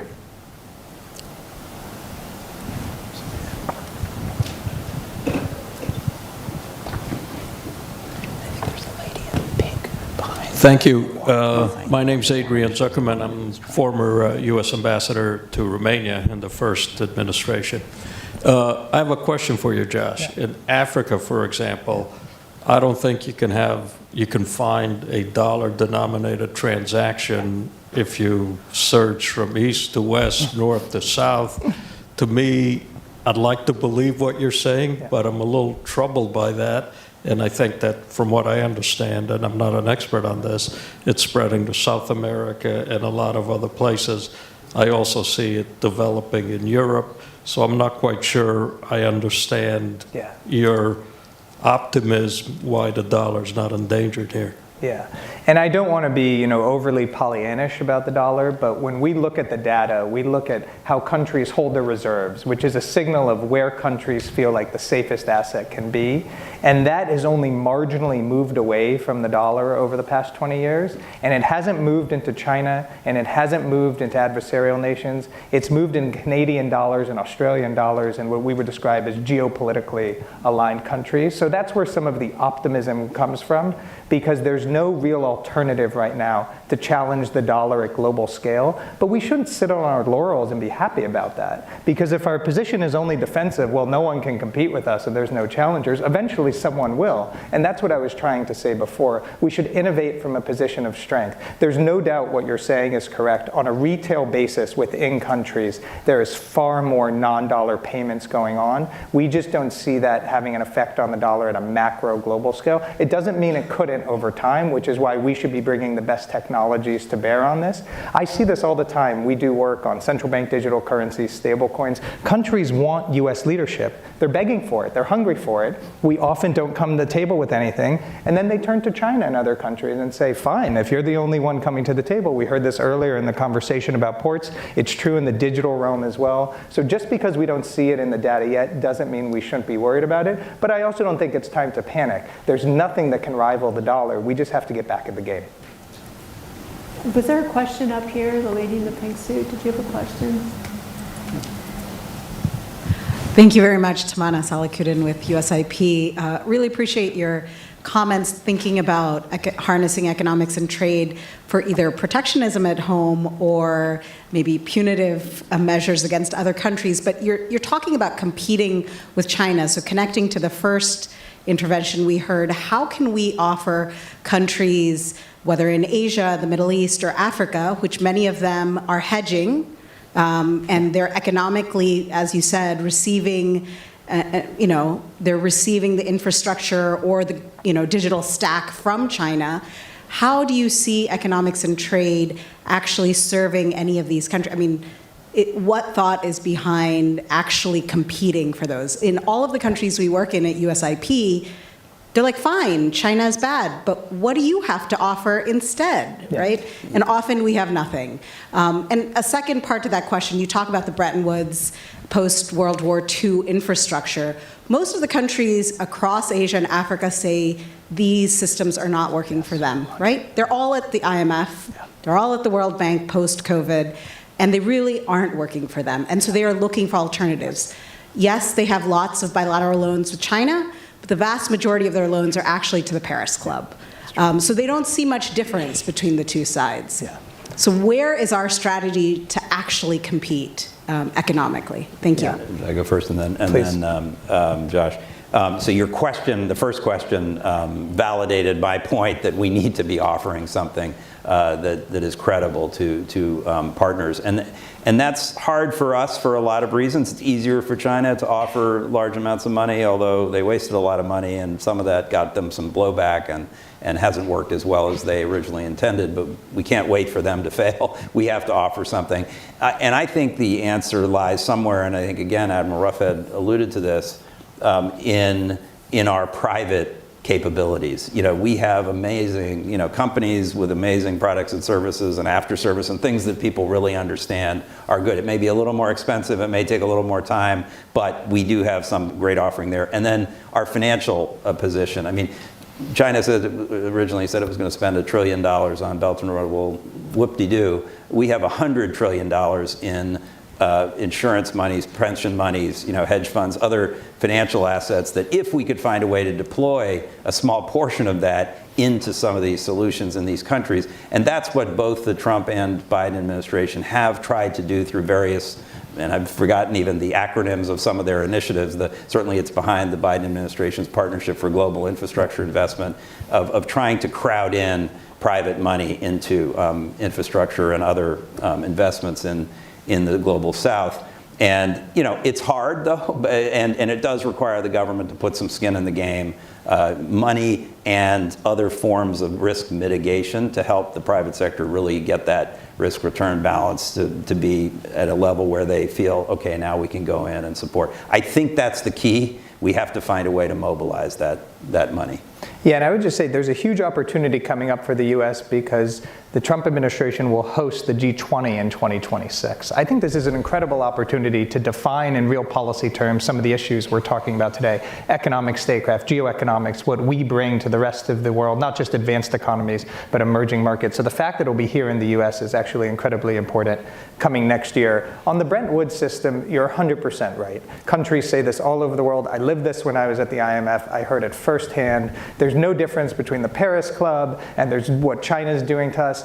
I do think over the past 18 months, some countries have rethought that because of the experience with Zambia and other countries in the G20. Now we're getting very wonky in IMF world, but the G20 debt sustainability framework. Because it turns out China found out what every lender in the world finds out. It's easy to lend the money. It's hard to get it back. China's now starting to be on the back end. They've been lending money for a decade. Now they're in the place of having to collect it. And guess what? They found out what the IMF and the Paris Club and everyone else found out. Some countries can't repay on time, and China has not been very flexible about that situation, and countries who are on the receiving end of that have noticed it. So you're right that countries have said, what's the difference? Why shouldn't I take this money? They have started to have an awakening given some of the tensions and the inability to renegotiate over the past 18 months or 2 years, and we have to take advantage of that from a US perspective. We have to say, look, you might not like the IMF and the Paris Club, and that's fair, and we have to reform internally about our processes, but at least we're always willing to come to the table. We are willing to negotiate. We do not want to see you go into debt default. So for all the problems we have, at least we're not saying no and forcing your country into a default. We don't push the issue enough. We let these things kind of play out in the international sphere. We're doing some, they're doing some, because we're so scared of breaking what we think works. But to your point, maybe it doesn't work, and we shouldn't be afraid of breaking it if it needs to be broken. I see two ladies here toward the front. Thank you. Nancy Zirkin, Vice Chair. Thank you, Nancy Zirkin, Vice Chair of USIP.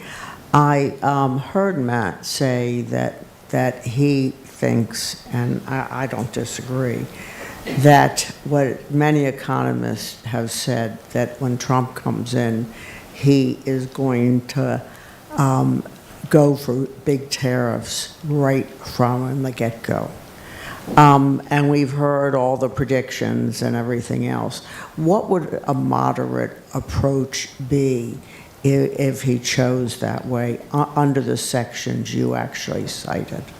Yeah, well, I mean, just by using those tools like Section 301, Section 232, that would be a little more moderate by itself, because those authorities require publication of the proposed tariffs and public comment and, various forms of implementation that takes quite a long time. So you could see him on day one signing things saying, I'm going to put 301 tariffs or 232 tariffs in place, and it will take quite a while for that to play out. Obviously, he can moderate the rates, and not, as he's already done, from 60% on China to 10% in more recent statements. And he can also calibrate and say, we're going to do it only on critical things and not on sort of ordinary things that consumers really still want to get cheaply. So there are a variety of ways in which that could be parsed out. I think Donald Trump himself wants to go big on this issue, so that's what I'm sort of watching for. My only kind of slight, oh no, please. I was just going to say, what would the effect on the economy be with the moderate approach? Yeah, I think that on the moderate approach, if it really happens, there's a good argument that it would not be really destabilizing to the economy and not be significantly inflationary. If it really is moderate, if these are phased in, well signaled, as long as there's not tit-for-tat retaliatory tariffs, which are going to be pretty hard to prevent, because one thing we haven't talked about that's different than the last time around, other countries are much more prepared than they were for Donald Trump the first time. They understand his way of doing business, they understand his economic toolkit, and they've been preparing for the last not just 4 years, but 6 or 7 years at this point, their own economic statecraft. China's not the only one. We saw their own export controls on critical minerals, gallium. This is something you never would have seen. So in the first act, they're actually not inflationary and would not harm the US economy, and maybe you'd see some benefits. But if they spiral, that's really where you see the problem. I think a little disagreement I have with Matt here is maybe the difference between going big and being perceived as going big. So I can very much see an announcement on Monday, Inauguration Day, Tuesday, the next day, Donald Trump tariffs China at 20% or 25%. But do those tariffs really go into effect on Monday, January 20th? Or then, does the Treasury Department say to China, we'd like to reopen negotiations on the phase 1 trade deal that we negotiated with you in the first administration? So I think we all are going to have to do a job of parsing what is said and versus when it is implemented, because those could be two very different things, because the tariffs that are announced next week might only be a means to bring China back to the negotiating table, not necessarily intended to be implemented as announced. Well, I just want to just kind of dispute with you a little bit. So you mentioned gallium, that China just said, we're not going to send you gallium. We need the critical minerals. They control the majority of the critical minerals that we need for our defense industry, for our cell phones.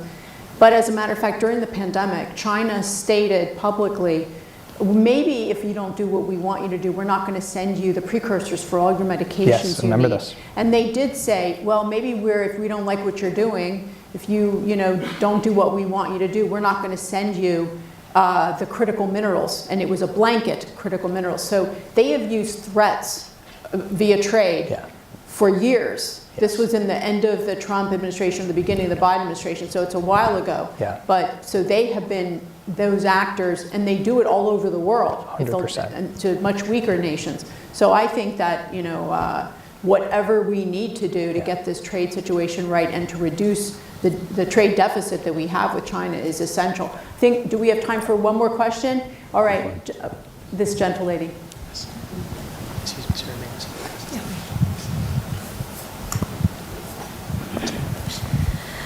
My name is Zainab Usman. I'm the director of the Africa program at the Carnegie Endowment for International Peace. Very fascinating discussion. Two quick questions. One on de-dollarization, just to add some color to the Honorable Ambassador's comment about no dollar transactions happening in Africa. Actually, a key challenge for a lot of African countries right now is that the dollar is the dominant currency for their central bank reserves, for their cross-border trade, and also for sovereign loans. And a number of African countries, I mean, including others in the Middle East and so on, are trying to see how they can work around that, not necessarily because they hate America, but because it's very expensive to borrow in the dollar. Interest rate payments and principal repayments are very, very high. Cross-border transactions are very difficult.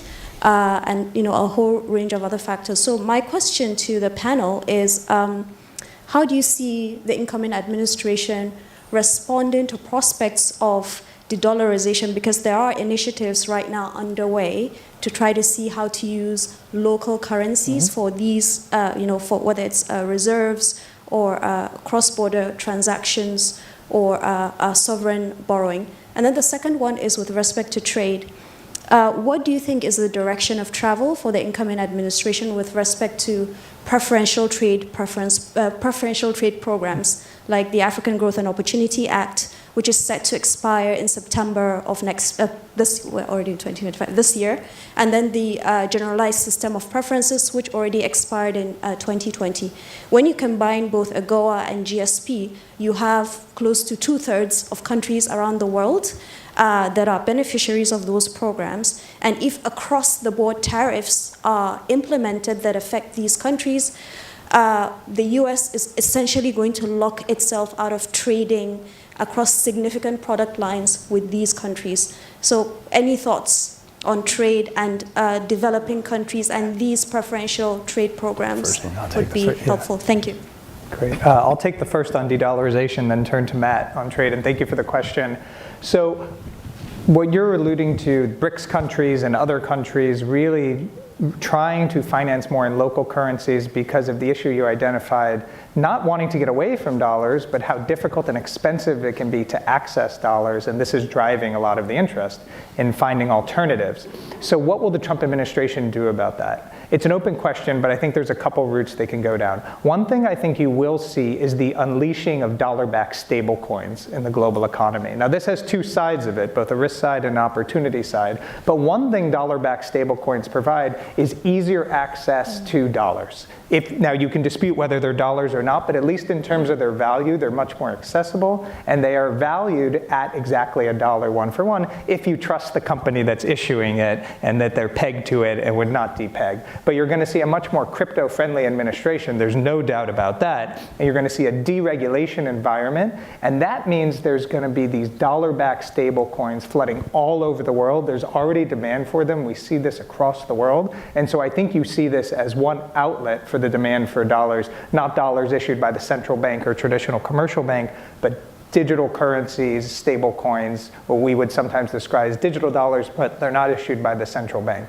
The other question is how we make it cheaper to access dollars. And this gets into fundamental questions for the Treasury Department, the issuance of treasuries, how we function in the global economy. And I will say, if there's someone who can address this issue, I think the incoming Treasurer, Scott Bessent, is well placed to do it. This is a person who has been a currency trader. This is a person who famously broke the Bank of Japan, as he is known for doing. So he understands global finance. He understands how money moves around the world. That doesn't mean he's going to be able to tackle that issue, but I think it's more salient on this administration's agenda, recognizing there's a problem around the world, which you're identifying. Yeah, on those trade preference systems, I mean, first of all, there is an alphabet soup of different related initiatives that are going to be needing reauthorization, including AGOA and GSP, which you've spelled out, so I don't have to. The Development Finance Corporation, the Export-Import Bank, the Millennium Challenge Corporation, PEPFAR, the President's Emergency Fund for AIDS relief, I think are all coming up for reauthorization in the next few years. And so all of that should be watched to see how the administration proceeds. I mean, there's reason to believe the Trump administration, like they helped stand up the Development Finance Corporation. They were pretty supportive of using the Exim Bank. I think those preference programs, they're not that expensive.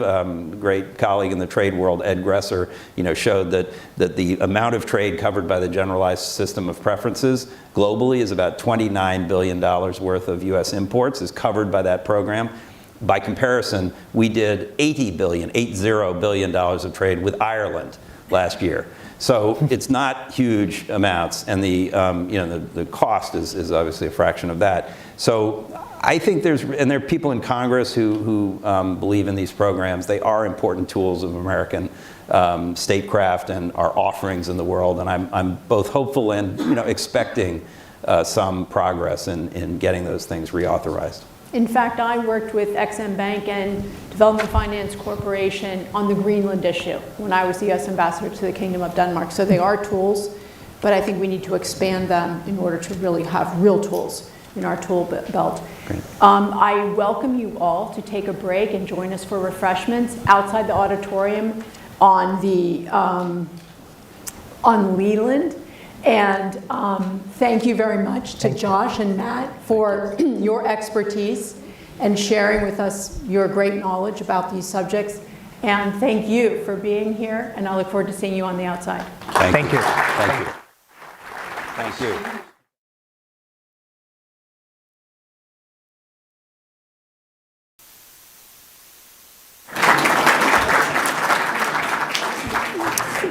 Thank you all.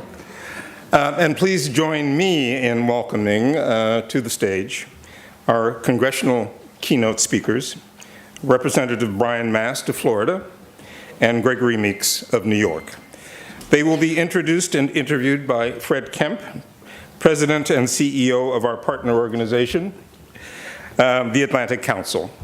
Prior to assuming leadership of the Council, Fred was a successful author and a prize-winning reporter and editor at the Wall Street Journal, where he worked for more than 25 years.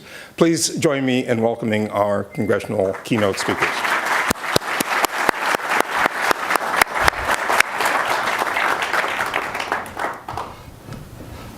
So I've been looking forward to this all day. So welcome to this moderated conversation with the incoming chair of the House Foreign Affairs Committee, Representative Brian Mast of Florida. Thank you. And the former chair of that same committee, Representative Gregory Meeks of New York, who remains ranking member of the committee. So Chairman Mast represents Florida's 21st district. I think that includes Mar-a-Lago, is that right? Mar-a-Lago's right on the border. I tell people I go between Donald Trump and Betsy DeVos.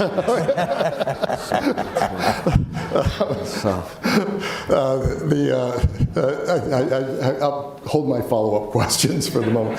A military veteran, Operation Enduring Freedom, recipient of the Bronze Star and the Purple Heart, lost both his legs while serving in Afghanistan in 2010.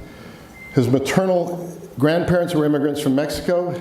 He served in Congress since 2017. Chairman Meeks, a lawyer with his degree from Howard University, just down the road here, law degree, has served in Congress since 1998. Chair from 2021 to 2023, worked as Assistant District Attorney to the Special Narcotics Prosecutor of the City of New York, before joining the Investigations Commission on Official Misconduct and Organized Crime. So I'm going to get right into the questions, and then somewhere in the flow of the questions we'll turn to all of you in the audience and ask you for your questions and have you identify yourself and to whom you want to ask your question. Your committee's one with a rich history. I won't list all the people who have been chairs, but one of them was John Quincy Adams. It gained status as a standing committee of the House of Representatives in 1822. Its antecedents date back as far as 1775, when the Continental Congress established a committee to correspond with friends abroad. So let's get started. Chairman Mast, people are talking about this as a uniquely perilous time. Wars in the Mideast, wars in Europe and the Middle East, competition, tensions with China, competition for the commanding heights of technological change, artificial intelligence, quantum, et cetera. There's a whole world of stuff to look out here. How how are you going to go about setting your priorities? Triage. Tactically, strategically, make the big deal the big deal. Those are all things that we say constantly in the military, but the big deal for us is recognizing the different buckets that exist in Congress, authorizing and appropriating committees. We are an authorizing committee, and in part, I would say our role in authorizing, doing a comprehensive reauthorization of the State Department has been allowed to lapse largely for the last 20 years. I believe 2002 was the last time it was done comprehensively. And so this is work that we will be eating and sleeping and breathing as members of the committee, is to make sure that we are prioritizing anything in any hemisphere or any continent, any part of the globe, by saying what are the buckets that we allow to go forward within the State Department, and then deciding should those remain the way that they are. Do they need guardrails up around them? Should they be dissolved, or should be new ones? We have new ones created, and that's just a little bit of the strategy to say how we'll move about working through that purposefully. Really, really interesting. And we'll come back to the State Department question a little bit later.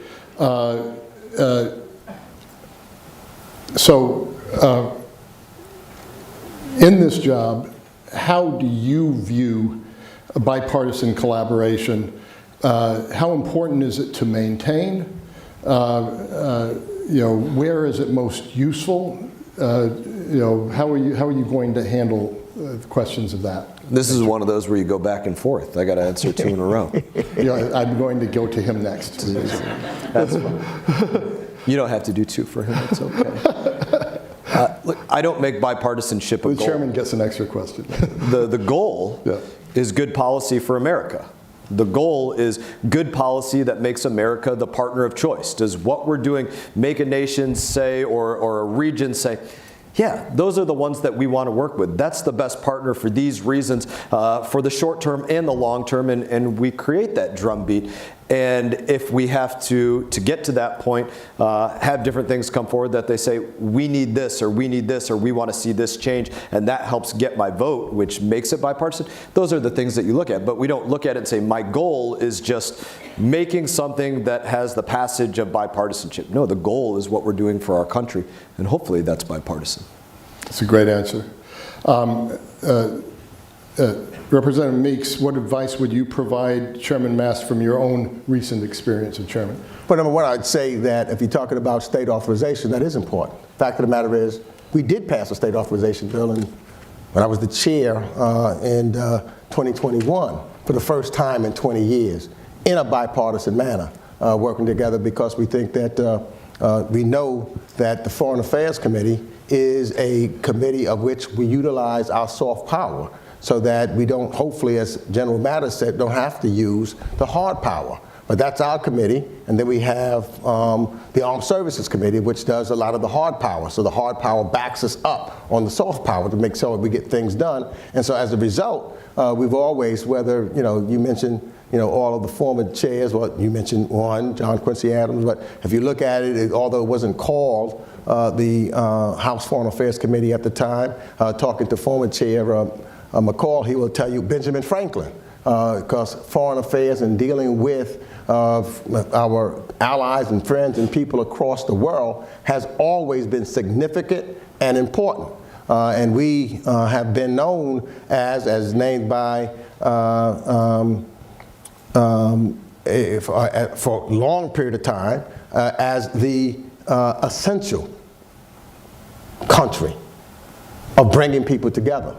And I think that's what we talk about, and we need to do that in a bipartisan way, particularly when we're traveling, so folks don't look at the United States of America as a divided country in regards to our foreign policy. We generally say that the word would be, you leave the division when we cross the water's edge. And so that way we're talking and working together, and we're trying to figure out having these kind of conversations, because it should not be a Republican or a Democratic issue when we're talking about national security. And we take all things into consideration when we are moving in that direction. And so I think that working collectively, understanding that there's different views at times in regards to how do we obtain that. There's not one way that you accomplish a goal. And it is better, I think, overall, when we do things in a bipartisan way. We've done it before, and I hope that we can continue to do that, because when we've done it, it has sent a strong message to our allies particularly, but also to our adversaries, that the United States will rally together. And I'll give one example of that, which was really important, where there was, some changing of languages, et cetera, was right after October the 7th. We wanted to make sure that we had a strong bipartisan resolution condemning Hamas. And there was a way that we needed to do that so that everybody could get on board. We were successful at doing that, to have that message that there's nobody's going to divide the members of the United States Congress, on the support that we have for our ally, particularly in their time of need. Okay, stick with that for a minute. Give me one or two other examples, but maybe throw in one where it doesn't work, because I think you're both agreeing that it isn't bipartisanship in the service of bipartisanship, but it's bipartisanship in the service of what is the American interest. I think I'm hearing that from both of you, that's the key thing. But give me another example where it worked, and maybe give an example where you couldn't come together and why you couldn't come together. Well, another example of coming together, of course, is with Russia's aggression to Ukraine. We worked together to try to make sure that Finland and Sweden were joining NATO because of the dangers of the aggression of Vladimir Putin. And so we worked collectively and sent the same message to the Turks, for example, when they were holding up one of the accessions. So we let them know that there was no division there. They needed to make sure that Finland would be, Sweden would be in the into NATO. So that's where we had an agreement. We also had an agreement when we dealt with, we worked very closely with outbound investments, which is really very important for the security of our country, to make sure that China and others like that are not getting, having access to vital chips and other types of equipment that would be a threat to our national security. So we worked very closely in that. We had basic disagreements on, for example, in dealing with Afghanistan, or at least the end result of Afghanistan.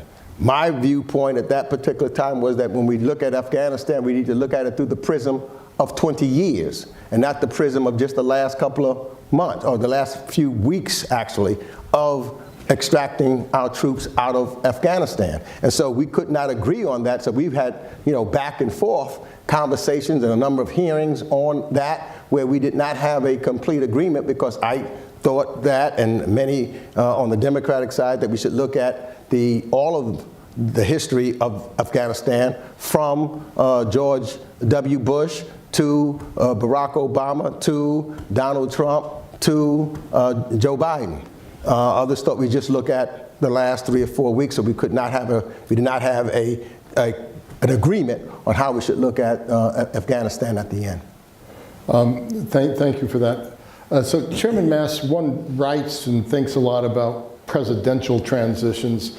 Steve Hadley, former National Security Advisor, and who's going to be moderating the sort of Passing the Baton keynote, the Jake Sullivan and Mike Waltz session to end the afternoon, and he wrote a masterful book on this called Handoff. You don't really have the same sort of thing. It's really Chairman McCall to Chairman Mast, but on the other hand, you have a former chairman sitting behind you. How do you do your transition? What preparation have you undergone? How does this differ from a presidential transition? I think there's so many things about this presidential transition that manifest something that probably the nation has never seen. And probably the genesis of that is the break between the two terms of the presidency, where the president has had these 4 years to reflect on what worked, what didn't work, what was successful, what was not successful, where has the world changed over those 4 years, where does there have to be a return to previous policies or an alteration of what policies were prior to the Biden, or prior to the first Trump administration or the Biden administration, or moving forward. So I think that number one changes into something that nobody has ever seen. But to go a little bit more specifically into how that transition is for me, to make a math problem for everybody in part, you have President Trump, of course, in Palm Beach, Florida. You have future Secretary of State, I believe, will be going through the ringer tomorrow or the next day, whatever day that is, over at the Senate, Marco Rubio from Miami, Florida. You have myself as Foreign Affairs Chair. You have our appropriator, our lead appropriator on state and foreign ops being Mario Diaz-Balart. You have National Security Advisor Michael Waltz, right? And the list goes on from there. But the point is in that transition that you see the importance of relationships and the history of us having worked together, having a more long-lasting trust in the opinions that we've shared with one another. All of those things absolutely play into the roles that we now play moving forward for the next 2 or 4 or however many years we have the opportunity to sit in these roles. And as you undergo this, I mean, just give people a little bit of an insight into what's important for you, given your background, given your history. You're not as well known to this audience as a new chairman. Many people may not know that you're a volunteer for the Israeli Defense Forces. That's something very important for you. On Ukraine, you voted against the funding, the last round of funding in Congress. Not entirely clear where the Trump administration will go on that.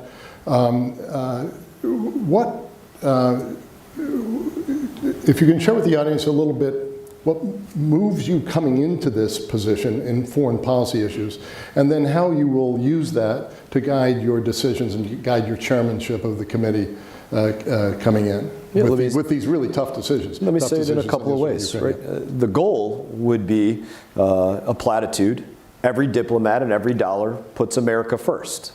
That's not the easiest platitude to go out there and litigate and speak about when you're talking about foreign assistance, but absolutely there is that role and there is that mechanism to do it, of which I could elaborate on as well. But I think the questions you ask to get to that point, and these are questions that are not platitudes to me.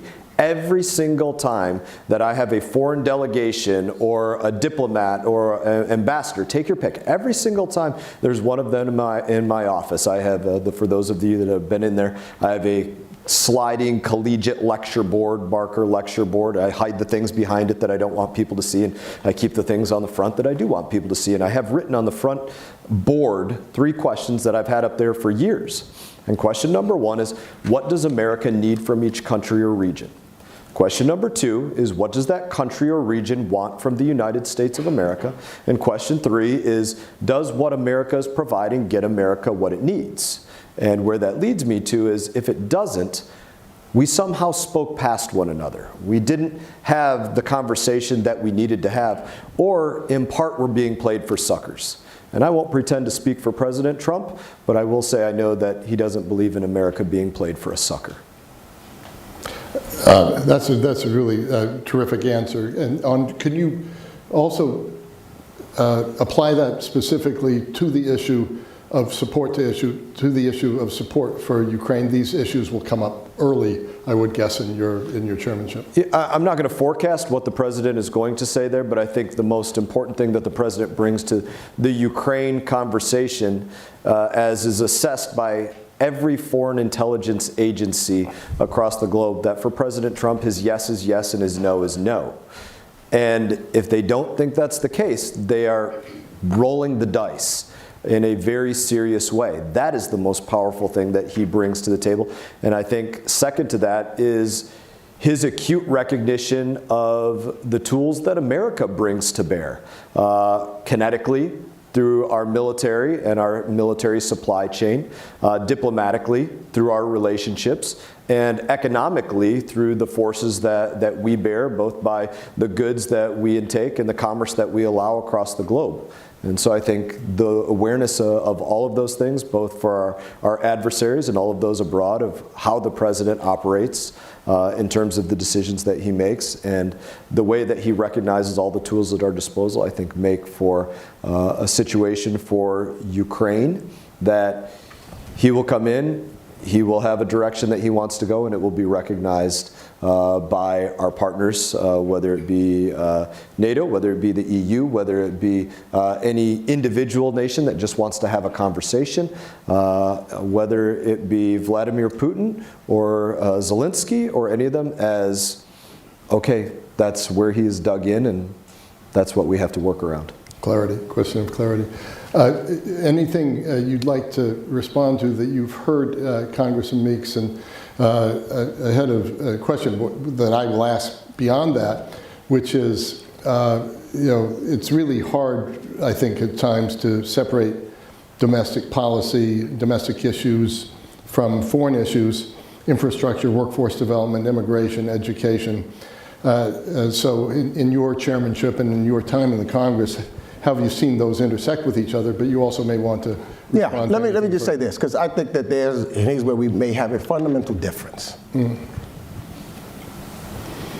The world is more interconnected now than ever. There's countries that are participating and have their concerns also. And if we're going to be successful, we've got to figure out how to work together. That's what diplomacy is all about. That's why we have a State Department. That's why we have ambassadors, so that we can make sure. One of the things that I learned early on coming into Congress, and I had a conversation at that time with former President Clinton. And I asked President Clinton, this was in the year 2000, what going out of the presidency surprised him most than when he came in. And he said that he found that he got more things and more agreement with our allies and our countries when we showed them respect, as opposed to just militarily threatening them. He said that we need to figure out how, whether the country is big or small, and there's times that you do have to back it up with a big stick if individuals do not come with the same values and they try to take advantage of those values and move forward. This what the whole idea is, to try to make sure that we have a playing field that is level, that is values-based, and the values of who we are as Americans. And we can lead their regards as that indispensable nation, because what we can do and what we should be doing, instead of creating conflict, we resolve conflict. That's who we have been as the United States of America. We did that in World War I. We did that in World War II. When other countries caused conflict, we got involved to resolve the conflict and work together to bring other nations together. And that's why we have a NATO. Significantly important. That's why it's important to have relationships. When one of the biggest, and I guess these are, something that may come up later, the whole question is with China. Is because if we don't do that, China will fill a vacuum. And countries will see that if they can't get their interests also included therein, they will go somewhere else. And we've seen that. We've seen it already in regards to something that's not popular within my own party. We didn't pass, we didn't get it done under Barack Obama, and then we decided to pull completely out of any trade agreements with TPP, etc.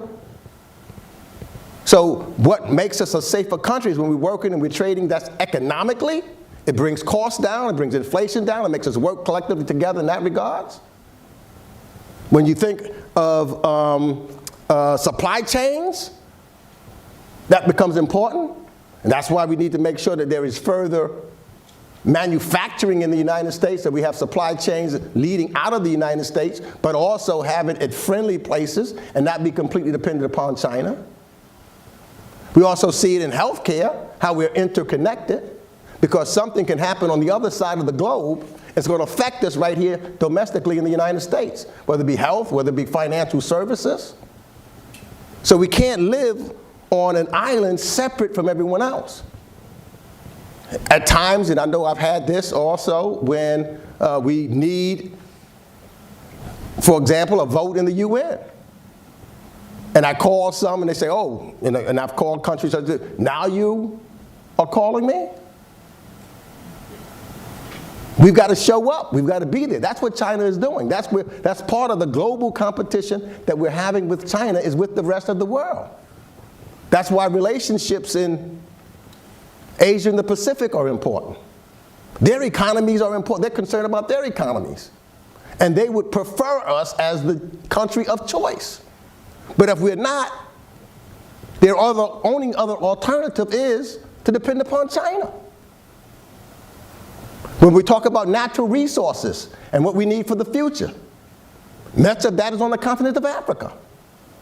We ignore Africa and some of the other poorest countries in the world. We're ignoring and hurting ourselves.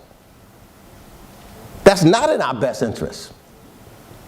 And so to help develop and create institutions and move forward and be concerned about humanitarian issues in other places of the world, that's in our interest. And when we spend money in those areas, it's an investment. It's not a waste of the United States money. It's an investment that we're looking at, and we want to get a return on that investment now and in the future. And I'm shocked at times when we have this dialogue and conversation and people talk about we should not be giving any foreign aid or anything of that nature. Most people think it's 25% of the budget or it's 15% of the budget. It's less than 1%. It's one of the best investments that I believe that the United States of America makes for us and our people, both internationally and domestically. I think this is a good place for a little more conversation. Yeah, I was just going to say, I think that you're drawing some differences here.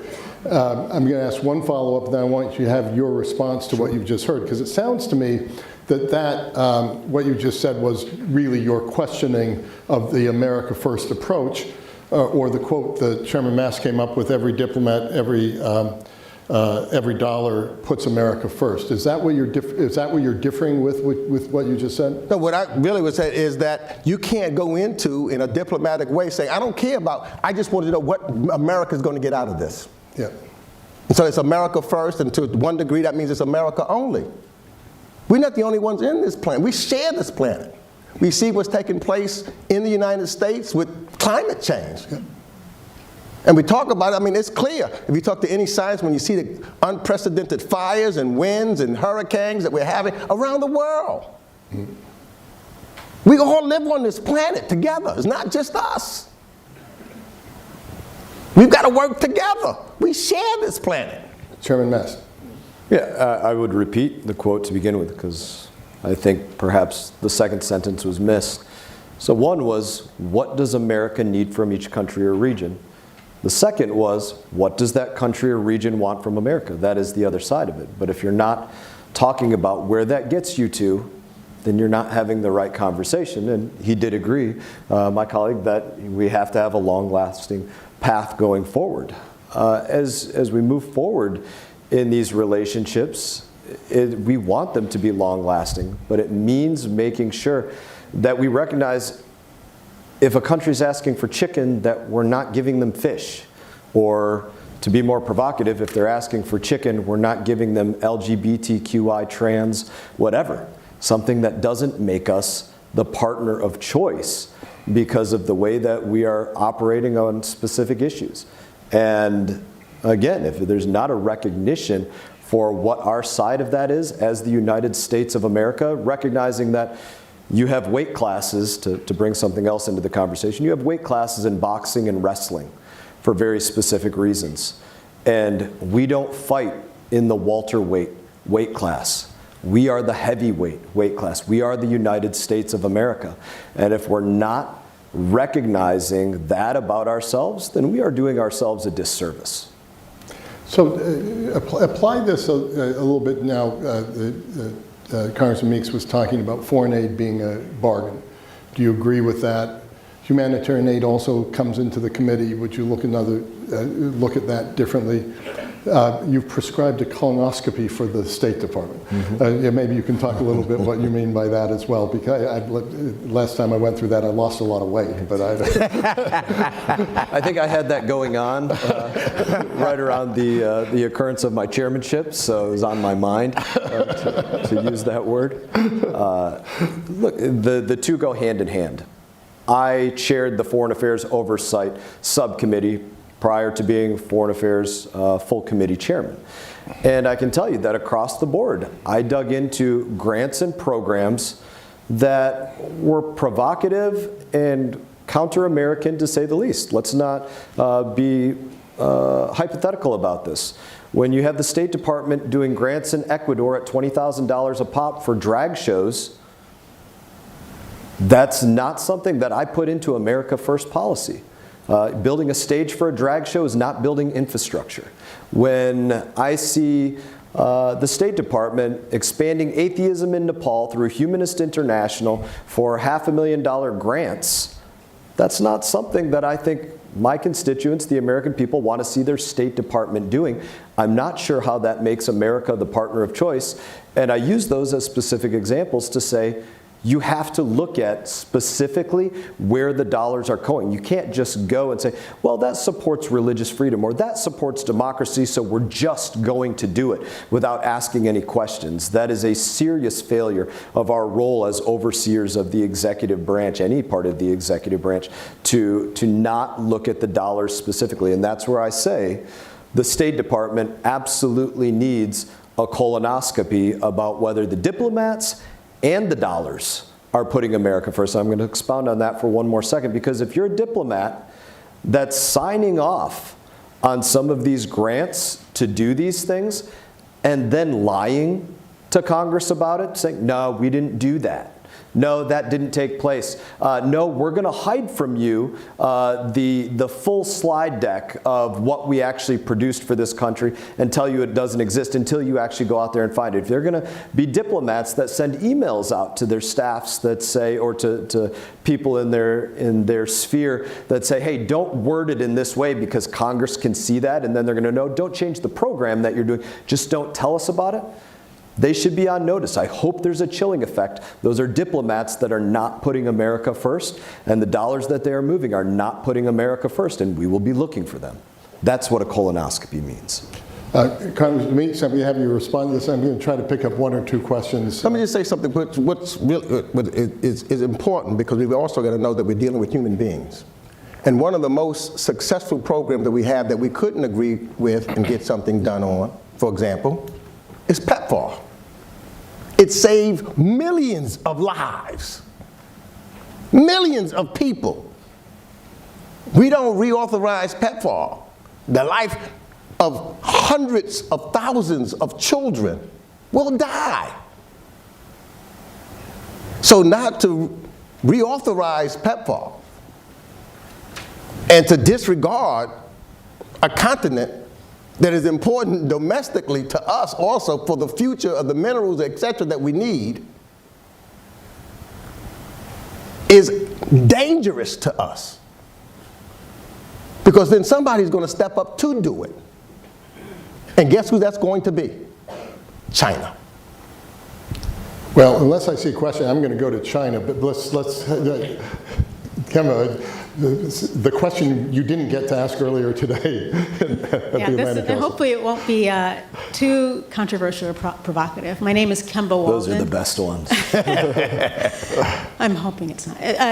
My name is Kemba Walden. I'm the president of Paladin Global Institute, and before becoming the president of the PGI, I was the acting National Cyber Director in the White House. And one of the newest offices created, the Office of National Cyber Director. And my question is about the Bureau for Cyber and Digital Policy.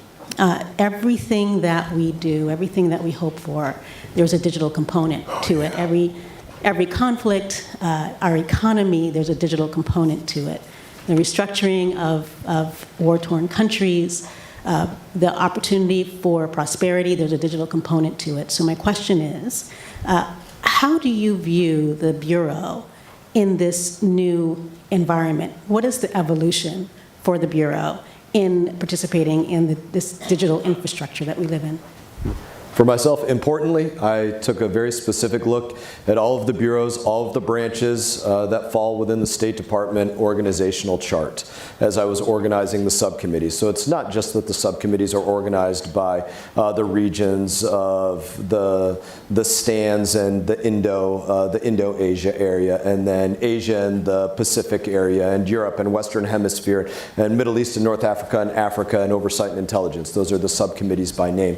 But they're much more specifically delineated the areas of the State Department that they have. That being one of them very specifically that I took a look at because it is so important to us, decided specifically to put it under who will be the subcommittee chairman, Representative Corey Mills of Florida, in the Oversight and Intelligence Subcommittee because, again, I thought this was something that fit best under the intelligence side of what we were looking at, being oversight and intelligence, and that being the cyber side falling within that, what I thought fit best within that portfolio. And I think that's right. And it's something that I do agree with the chairman on that I saw that he had put out. You know, there's times that when you talk about cybersecurity, it's important. It's important to get as much information as we can. And unfortunately, sometimes we don't get all of the information that the Intelligence Committee has. And the chairman has said that he thinks that it's important for us to get as much information on jurisdictional matters from the Intelligence Committee as the Intelligence Committee, from the Intelligence, as they have. I agree with him 100%. Because then we're not making our determinations based upon intelligence and facts. We need to know so that we can make sure that then we're coming with something that's not out of the blue, but based upon the intelligence that's there that should be shared with us. I found even at times, Mr. Chairman, when we travel, and I'm traveling and it happens to be, they separate us. So they said only the Intel Committee, even when I was the chair of the House Foreign Affairs Committee, I couldn't get in the room. That does not make sense. And so when I heard you say that we need to get in there and be allowed in, I agree with you 100%. Thank you. Chalk that up. No, he didn't have his camera up. Could we do that? I think you got it right. Looking for more questions, please. Identify you. Good afternoon, everyone. Thank you so much. My name is Robi Kakonge, and I'm Uganda's ambassador. I want to thank the people of America for their generosity in PEPFAR, and please, we still need PEPFAR. But my question also is that we stood with America in Somalia. We host nearly 2 million refugees in our country. But what we would ask of America is for us to agree to disagree when it comes to issues of LGBT. We have situations where we're no longer getting visas, but yet people of different persuasion get those visas. We are no longer on AGOA, we have travel advisories, we have all sorts of things. And many of them just came out of social media and we never had like a decent conversation. So what we ask of America is that we stand with you as a country of choice. China's there and all those other ones are there. And also we're not poor. Can we reconsider trade rather than aid? So we want to reset the button, and we just want to make sure that there are no LGBT flags hanging over the embassies and all sorts of things out of cultural respect. Not that we disagree that people should have choices, but we also have certain values. Thank you. Thank you, Ambassador. Mr. Chairman, Representative. Just goes to the point again, are the actions that we're taking making America the partner of choice in that country or region, or are they not? And if we're not very specifically evaluating that, we're doing ourselves a disservice. Well, and I agree with particularly the fact that let's look at it as trade as opposed to aid. We've got to renew AGOA. We need to work and make sure there's opportunities, you know, when you look at some of the programs like, for example, the DFC. Been working with Africa with their International Continental Trade Agreement, trying to figure out how we can make sure that the resources. And I was just talking to someone recently, and I'm going to try to I'm going to do a podcast on this, and I'm going to, you know, Africa never gets, it keeps the resources that it has. It always seems to go somewhere else. And this was something recently that was told to me that the big thing now is African music.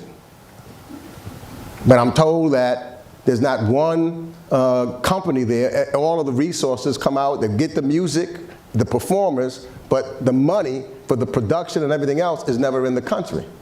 So it benefits America, to me, when we have countries that are fully developed, that have institutions. We help strengthen those institutions where they may not be, because if you stabilize them, if they're stable and good and rules-based countries, that's beneficial to all democratic countries across the world. And I think that's what the goal is, and we need to do, and that no one is left out. Made a huge, and I think that's important, where you know, you have other nations as part of the G20. Africa was just included into the G20 so that other voices are heard there and not forgotten about, because that's important also. And so being inclusive in that regard is important. Now, there's going to be things that we do have differences on, and those differences, that's, you know, just happens. And so we need to have that kind of conversation and go back and forth, but hopefully without losing hundreds of thousands of lives as a result. The bottom line, to me, is still trying to make sure that people have, you know, a equal and a good opportunity to live out. Because you know, and here's where beliefs do come into this. I believe we are all human beings, and because I happen to be in the United States, does it make me a better human being than somebody from someplace else? Just happen to be, you know, born one place or the other, or taken one place from another. So for me, it becomes really important in that regard, because, look, my ancestors was taken from the continent of Africa. But now we got to figure out how do we move and we get things and work collectively together. That's what the key is, so that we can be better and improve, and as our nation said, striving to be a more perfect union. Striving to have, I believe, a more perfect world. And what I look at is not just right now, it's the future. For me, everything that we do is not for me. It's for my grandchildren and other children yet unborn. Is this place that we share, will it still be here for them?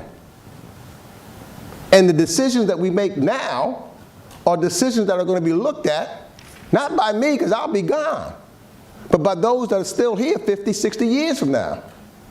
Just as we look at the decisions that was made 50, 60 years ago. Some were right, some were wrong.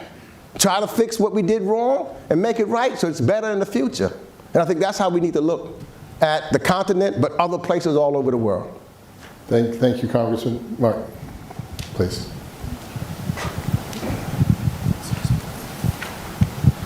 Gentlemen, thank you so much for your time. Mr. Chairman, congratulations on the role, and thank you very much to you and your staff. You guys were critical on helping resolve a hostage situation I was working on, so I deeply appreciate there were 4 people that went home to their families over Christmas because of your staff, so thank you.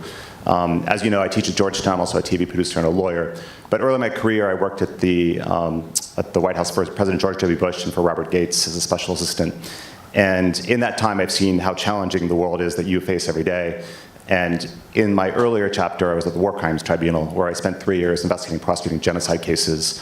One of the things I think does not get often attention here is the persecution, not of all people, particularly of Christians. There are some serious places in the world with serious challenges of Christian communities, and I just would like you to just add your thoughts to how you're looking at this as your new role as chair. Thank you, Mr. Chairman. Thank you. No, I think you bring up a great point.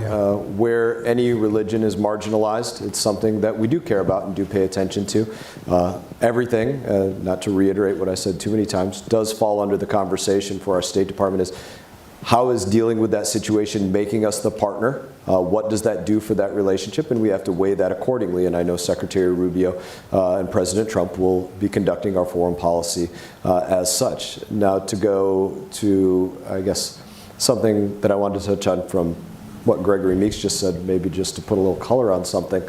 I think you said one of the most important things, and that is, I don't know who in this room is probably many have been in service, but I don't know who is still in military service, as an example. And if you have served or are serving, thank you very much for your service.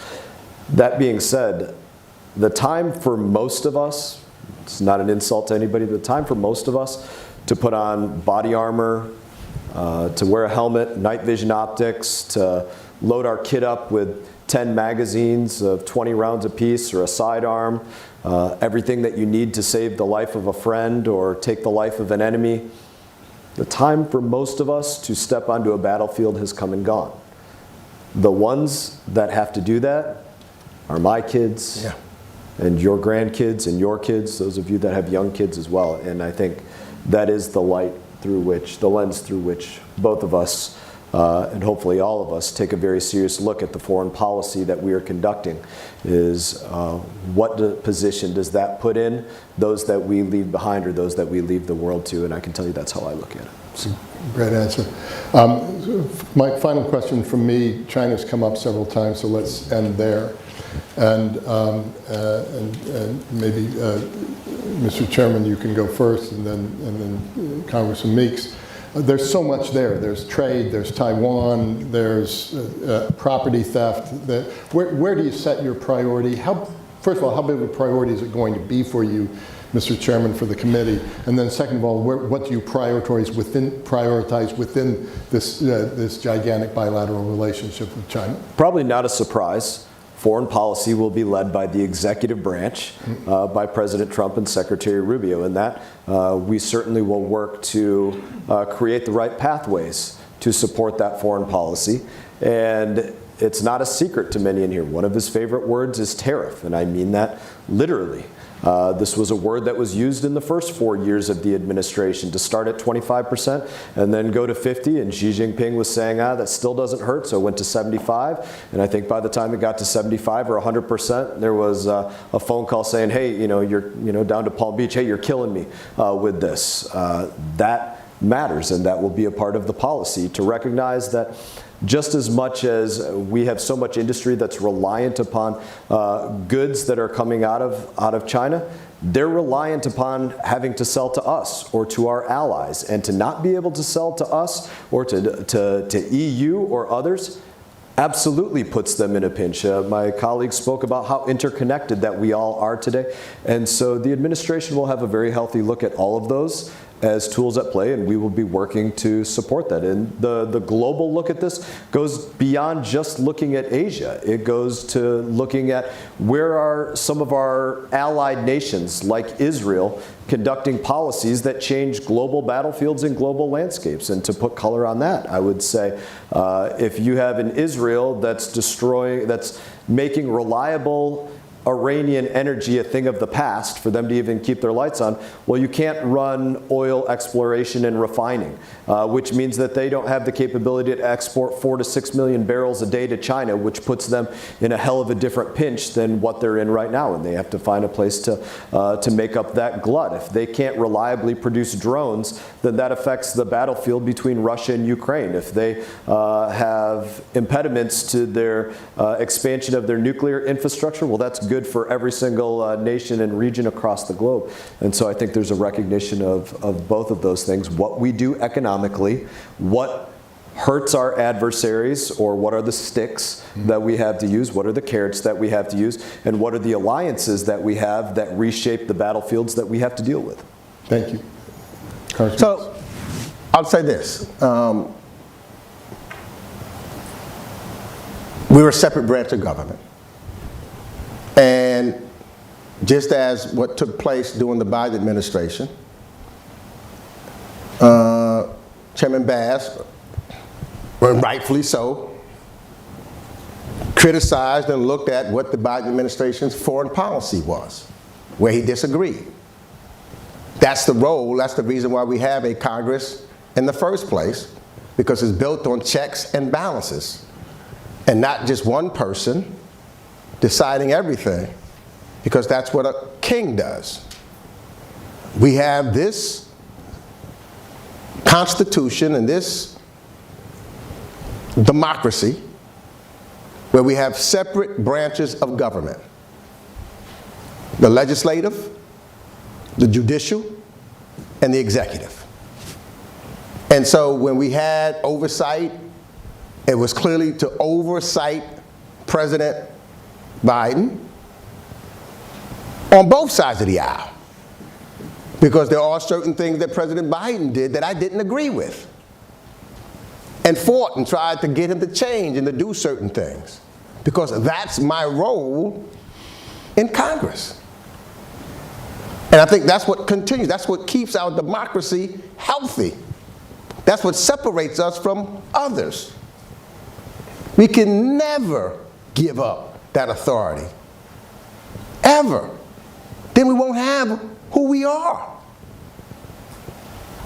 This is what we look at with other dictatorial governments. This is the problem that some of us have with Vladimir Putin. There is no check or balance. We must have it. It's essential. We were built upon it. It's part of our Constitution. It's what I'm proud of. You know, I can only talk about certain things based upon who I am as an African American. In World War II, when the country was segregated, you had African Americans. I just finished reading a book about an airman from Tuskegee who suffered all kinds of things, but he believed in this country. So he got in that airplane and went to that training and went to World War II, even though he couldn't eat at a lunch counter with anybody else, fighting for this country and its democracy. Not for him, but hopefully for somebody like me would have an opportunity someday. Knew that he wouldn't see it, but thought that the basics of this institution was in place so that it could happen. And guess what? Here I sit today. But for those kind of sacrifices, but for the belief in this country. That's who we are. And I'll tell you this, I'll end on this. I really respect this man because he stood up for this country. He lost his limbs. There's nothing, no bigger sacrifice than that.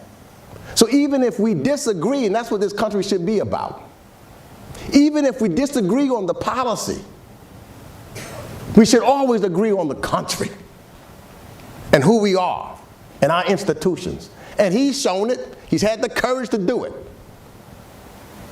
And so therefore, no matter whether we agree or disagree, because sometimes we focused on that, it's about whether we respect one another. And one thing I can always, and I can guarantee you, Mr. Chairman, I will always respect you because you've shown that you love this country. Thank you again, Mr. Meeks.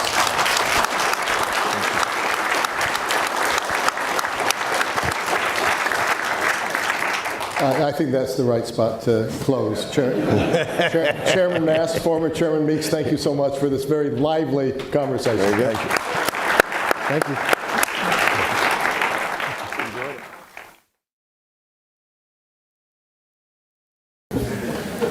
So,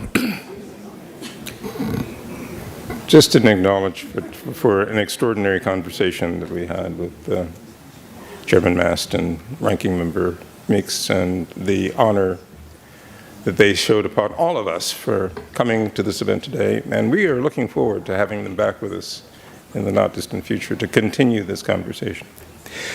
So at this time, I would like to welcome the distinguished members of our second panel,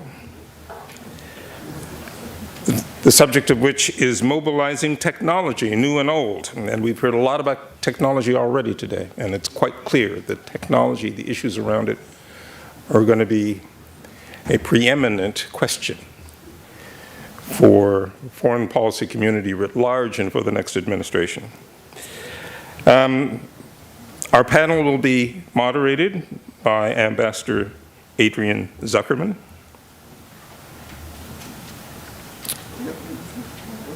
Oh, no. You can wait right here. Sorry. Ambassador Zuckerman is currently of counsel at DLA Piper. He advises corporations on legal, regulatory, and governmental affairs. From 2019 to 2021, he served as U.S. Ambassador to Romania, where he oversaw the negotiations that led to the signing of a 10-year defense cooperation agreement with the United States. And he is eminently qualified to moderate our next panel on technologies new and old. Thank you, Ambassador. Thank you. Welcome.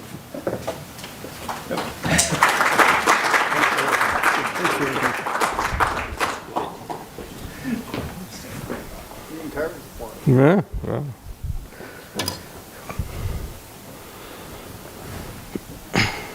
Hello, Kyron. I don't know. Oh, there you are. Before we start, I want to thank Kyron for joining us.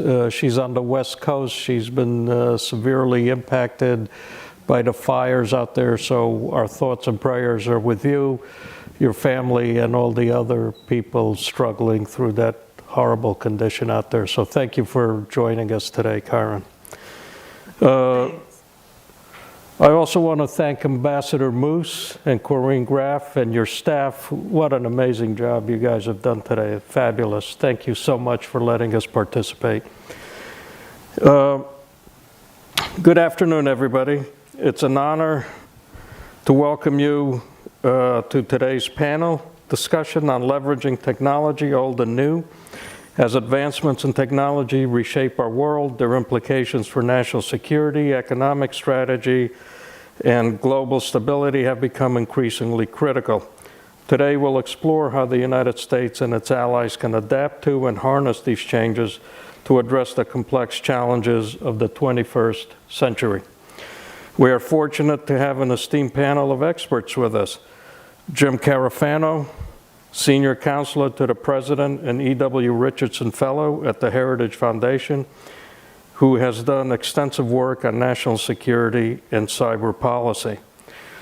Taryn Chabra, Deputy Assistant to the President and Coordinator for Technology and National Security at the National Security Council, who brings a deep understanding of how the current administration has been approaching these critical issues. Thank you. Tino Cuellar, President of the Carnegie Endowment for International Peace, whose expertise spans international law, innovation, and governance. And lastly, joining us online from Malibu, we have Kyron Skinner, Dr. Kyron Skinner, a distinguished scholar from Pepperdine University, whose research on national security and foreign policy informs our understanding of the global technological landscape. Thank you all for being with us. Let's start in the following fashion. We'll address a range of topics this afternoon, but to start us off, I'd like to ask each of you what you see as the most pressing technological challenges that demand urgent attention from national security officials today, and why. Jim, let's start with you, and then we'll work our way down the line. That's what happens where you're next to me. The first thing I want to say is, I know this is supposed to be like this precious, nonpartisan, bipartisan moment, which I think is awesome, but usually I'm much more comfortable being on the far right, so my seat's good usurped. Okay. It's not often that I get on the right of you. I do want to say, while I have the phone, is this guy is one of the great public selfless service for the American people. He was a fantastic ambassador. He continues to do great service really across the world on behalf of the United States. So thank you for your service and all you do. Really, I think that we should. This is fantastic. So, we tend to always want to talk about change as we go from one administration to another. I also think it's important to talk about continuity, and I think it's particularly important. This panel is particularly important because I think one of the things that has become mainstream to the conversation about technology is it's not about the technology. When we say let's have a conversation about technology, it always becomes like our electrons versus their electrons. But the reality is one of the emerging and important dynamics that we have seen develop in the last couple of years is the threats to the physical infrastructure that carries the technology. And we talk about these things as these are kind of two separate conversations. And we're not making the mental connectivity between building a cable and then somebody physically ripping up that cable that's carrying the digital infrastructure. We have already seen, not just kind of freaking out about drones, but we've already seen people that actually had physical plans and intent to use drones to attack the infrastructure. So I think this has been a growing trend where we've seen both the Trump administration, the first Trump administration, and the Biden administration increasingly recognizing the importance of having these two conversations overlapping. And I hope that trend only continues to accelerate. It's not just about protecting digital infrastructure and energy infrastructure, but it's increasingly about the infrastructure that's in outer space. And I think these are the really big issues because they are the heartbeat of the world. The physical infrastructure of energy, the digital connectivity, and our dependence on space. And defending those physical, the infrastructure behind those technologies, even as we develop technology, are, I think, in many ways, the pacing issue that we're going to see in the years ahead. So I think that's why this discussion today is really particularly important. Thank you. Tyrone? Thanks very much, Adrian, for hosting us today, and thanks to the USIP and other think tanks for collaborating on this event. So I'd put a few things on the table where I think there is actually a lot of agreement. We've built on policies that began during the Trump administration, and I think there's scope for the new team to do that as well. The first area is artificial intelligence. So, right now the debate between the leaders of our top AI labs in the United States is when, not whether, we are going to see capabilities that rival or exceed that of the most capable humans in all kinds of disciplines, whether we're talking about electrical engineering or biology. And the national security and economic consequences are really just hard to fathom. But what we've tried to do is a few things. One is to ensure that the national security community, the intelligence community, the Defense Department are prepared and able to take advantage of those frontier capabilities faster than our adversaries. Number two is to make sure, and this is an executive order that was just launched today, make sure that we are able to accelerate the power and permitting so we can do the build out of frontier AI infrastructure here in the United States. And then number three is to have a much more systematic approach to continuing our policy of preventing China from accessing the leading edge hardware that they would need to compete and pose national security risks to us and our allies, but also ensure that American AI can diffuse around the world in a safe and responsible way, including with respect to our allies. So that's something where I think there's a lot of room for agreement. That will require adjustments in many cases on the part of our industry, and you're seeing I think a healthy debate on that right now, but I think there's a lot of scope for us to work together because it will be in the next administration, I believe, that we'll see the emergence of those kinds of capabilities. The second area has to do with really the nexus that Jim just talked about, and that's the nexus between our critical infrastructure and the world of the Internet of Things, where all devices are connected. And that's why we have built actually on authorities we inherited from the Trump administration, Commerce Department authorities, to secure what we called information communication, telecommunications technologies.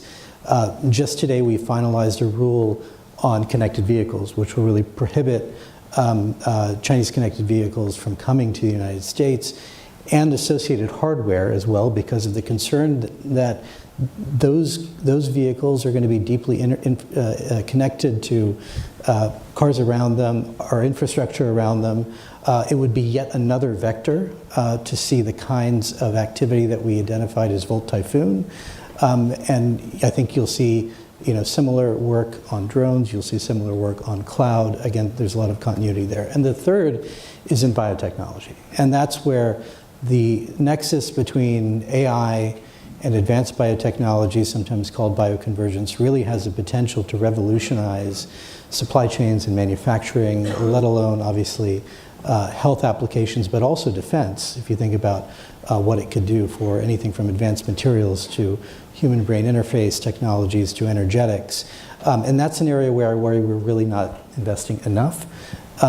China is investing a lot in that space. And I hope that the National Security Commission on Biotechnology, which is actually going to be presenting its report probably in the next month or so, can develop a bipartisan consensus to put us on a more competitive path in that space. Thank you very much. Tina? Ambassador, thank you. And I want to just point out that it's a delight to be on this panel. Thank you to the U.S. Institute of Peace and all its partners. And Tarun, great to see you. And Jim, I don't know if you remember this, but in 2008, you and I were on a panel very much like this. You look exactly the same. I feel a lot older, probably look a lot older too. I had no hair then. Yeah. I have no hair now. Thank you. As you said, consistency and change. I want to pick up a little bit on Tarun's point about biotech to make a larger point about the two things I think are most important for the U.S. with respect to technology and national security. The bio sector has been very critical to getting the U.S. and the world to be much more prosperous over time. I'm thinking about the Green Revolution, advances in public health, vaccines even, environmental science, pollution control, and all that. We have far longer life expectancies. We have greater wealth, greater time, more time with our loved ones before they die. All of that ought to send a powerful lesson to the whole world, and certainly to Americans, which is that the technology sector is foundational to our welfare and our well-being.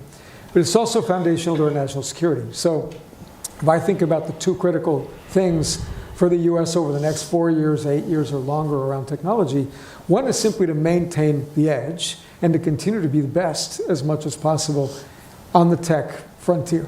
So whether we're talking synthetic bio or biotech more generally, generative AI, other kinds of machine learning, quantum, the delicate ecosystem of universities, public money, private money, innovation through startups, diffusion of knowledge, government partnerships, critical contracts from the defense sector sometimes, all of that working together needs to be sort of respected and supported in some way. And I would note in particular, the attraction of applied research is an understandable thing. We want things to be turned into practical applications. But too much of an allure of that can drain the sector of basic research dollars that are also super, super critical. So one is making sure that on every lever we have, whether it's making sure there's room for startups, making sure we don't overregulate the sector, making sure there are public dollars that flow into basic research, we keep that innovation system going. Second, though, is recognizing that if we're going to apply any technology, it could be synthetic bio or generative AI effectively, we have to get away from the idea that fast deployment is somehow anathema to taking some care to making sure that there isn't some danger associated with it, or that we're not learning at the same time.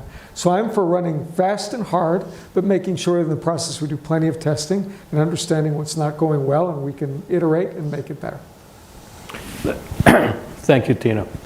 Karen, we're ready for you. You've been patiently waiting. I'll say up there because you're above my head here. So, well, let me begin by thanking you, Ambassador Zuckerman, for your friendship and for supporting me during the second or third evacuation that I've experienced. There's been so many since early December, but it's good to know that we have a country that cares, and there's a lot of finger pointing here in Los Angeles, but I've seen people come together and work together in ways that defy the political divide in Washington. So that's a good part of this. I'd also like to thank Ambassador George Moose, whom I have admired for many decades and had such a distinguished career at the State Department, encouraged numerous generations of African Americans and others to pursue diplomacy. And his partner, the Chief of Strategy and Research, Corin Graff, they've done an amazing job in bringing us all together very quickly. The question you put to us is an important one, and I would say that our single biggest national security threat also affects technology, and in my view, it is K through 16 and how we're educating young people. And I say K through 16 and not K through 12 because universities have a stake in the problem as well. We actually need to get back to the 3 R's and more STEM education and more STEAM education. I think that would allow for Americans to be more competitive at the graduate level. It would address this growing debate among the MAGA side and the Democratic Party about the H-1B visa. We do need more Americans at the tip of the spear in technology. But if you look at our educational system, it is not what it was 50 years ago. And I do think that the introduction of lots of disciplines and subfields that don't go to basics of the 3 R's have a lot to do with where we are right now. So I'm not making the case that certain disciplines in the humanities should go away. I'm not arguing, as some in the MAGA world do, that our educational system is completely woke, but I do think we need to reposition it. Tino and I are both professors at major universities, and we've been in this space for a very long time. There's a lot of opportunity for improvement. And I would say also, we have not found a way to fully address the digital divide at home. And so I've been thinking a lot about that in the past few days because I'm digitally challenged right now. And I could go off screen in any minute. It's hard to get internet. It almost feels like many of us have been taken back to the beginning of the earth as our neighborhoods have burned to the ground. And you think about people in the urban communities and the talent of young people, but they don't even have internet access. They don't have a laptop. They don't have courses or schools that have labs where they can begin scientific inquiry early. That shows up in our competition with China. And it's very critical that we bring our innovation and creativity in the American public back. No one can beat us in the world when you unleash us in terms of creativity. And that's one of the reasons I don't worry about the Chinese so much. They don't have a lock on the creative spirit the way that the American does because of our history and other factors as well. There are many other points that I could make, but these are important ones. I did want to respond a little bit to Tino's comments. I believe that the ecosystem of the university, of the private sector, which spins out startups, and government is what produced the great American economy post-1945 that got us a man on the moon, that led to the base technologies for stealth weapons with some anti-Vietnam postdoc in a lab with long hair doing cool science. But I think we've gotten away from it, and we are now leaning more toward startups in the private sector and the role of the university and government. And I don't think in the long run that helps our technological development or our national security, because there's something about having the university and the government together owning the problem. Private sector, important, but it doesn't see the problem in terms of national security, in terms of some of the bigger societal issues that happen inside the university when it's working well and when the government, like DARPA, is working well. Thank you, Karen. I want to come back to some of the issues that have just been raised, but first let me turn to an issue that's been on my mind and I've been dealing with recently. As some of you may have heard, there have been a variety of hybrid and cyber attacks in Europe. There have been over 30 this past year, and recently in Romania there was a massive cyber attack by the Russians attacking the Romanian electoral process with help from the Chinese through a variety of manipulations in the algorithms on TikTok. And my thinking here is, well, that resulted in the annulment of the first round of the Romanian presidential elections. So my thinking here is, what are the most critical steps that governments and our international partners should take to strengthen their cyber defenses, deter future attacks that target not just U.S. national security, but our allies' national security? And especially, what should we be doing here in the U.S.? Taryn, do you want to, since you're the official national security guy, you want to take your first crack at this? So yeah, with the big caveat that you'd be better off talking with my colleague Ann Neuberger, who covers cyber at the NSC. I think there actually has been a lot of work going on, as you know, on trying to raise the bar for what cyber standards are across industry, and probably even a little bit more work on that forthcoming this week. One of the things that she's worked on very hard with industry is actually, for example, to set standards for the Internet of Things, so that we have kind of agreed standards across industry, especially as everything becomes more and more connected. This is also a topic that I know Jake can speak to next, because he's been having some conversations with the incoming National Security Advisor as well about what is and isn't working in cyberspace. I do think we've made some headway overall when we talk about digital infrastructure and who should be providing digital infrastructure, and when we talk about who should be providing AI infrastructure to not just our closest allies around the world, but also countries that are really looking at China and the United States and seeing what's on offer. I think the cyber activities over the last 4 years in particular have really made clear what the risks are in a way that maybe wasn't so clear just 4 years ago. So there's progress there, but where we do continue to struggle is on the resources side, where services and infrastructure is offered almost for free.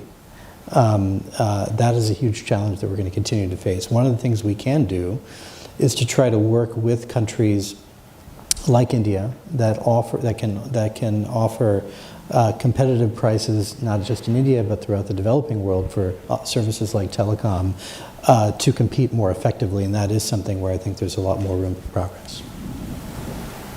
I would just add, I agree with everything Tarun said. To my mind, there's a piece that has to be about standards. Ultimately, a whole bunch of organizations that introduce real vulnerabilities into critical infrastructure, which Jim talked about as well, whether it's elections or electric power generation, to either don't have the standard they should, or are not effective at implementing it, and even very basic things like routine use of two-factor authentication, or very broad nets of education and training and monitoring of their employees. But beyond that, I would say a major challenge in the cyber domain is attribution. It's not the only one, but I would note at Carnegie we've done some work with other countries, including the Chinese, on where can we come together to improve our ability to attribute cyber attacks, so that we don't have a situation where third parties, either countries that have strategic interest in doing so or non-state actors, can game the system by getting the US and some other country into some country, and they really shouldn't. And then the third would be a kind of strategic vision. I suspect that not just from a legal perspective, but actually from a fact-specific strategic judgment call context, one of the hardest choices is how to respond to a cyber attack that you can attribute, where you don't want to escalate and end up in a kinetic situation, but too much restraint can be a real risk, to my mind. So I would just note that. Before I let you jump in, Jim, I just want to make one point. The unusual fact about the most recent Romania attack is the massive scale of the attack, and also that it was a plan which I understand was put in place for many years by the Russians, but it was implemented with help from the Chinese. And I'm not sure how many of those sort of collaborative efforts there are, because TikTok is implicated tremendously, changing the algorithm and all kinds of other things that they do. So that's one of the first major attacks of this kind that I'm aware of, where they collaborated. So, yeah, I want to go back to the point I made about the importance of merging the defense of physical infrastructure and technology policy together. And I think two lessons from 9/11. The first is post 9/11, we made a lot of advances in thinking about the physical protection of infrastructure, and it was almost exclusively with non-state actors, right? Because we never thought that a state would dare to come after our infrastructure.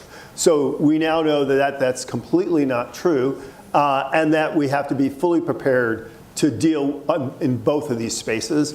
And even though means, motive, and opportunity for both might be different, and you have to address them differently, the reality is you've got to put weight on both of those. So I think that's one.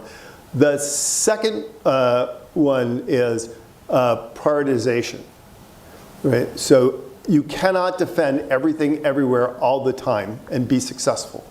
And so there are things that, if you're going to have a real national security policy, that there have to be some things that are literally non-negotiable. And I do think there were three. One, we can survive almost everything, but not if there's no electricity.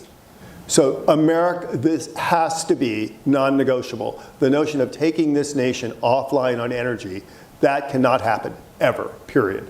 I think we're similarly dependent on digital connectivity. The notion that that could be denied to us, simply unacceptable. And I think the third one is physical space.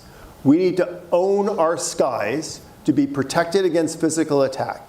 And when we say skies these days, it doesn't stop at the air above us. It extends to cis space, which I don't even know what it is, right? And it has nothing to do with gender, right? But it's beyond, it's not just low Earth orbit, but it's the spaces beyond low Earth orbit which will support the critical physical space infrastructure that allows us to do space here on Earth. So what I would love to see from an incoming administration is say, we may get a lot of things wrong, but you can shoot us and fire us if we don't get these three things right. I do have two other comments that I wanted to say because I think they're important.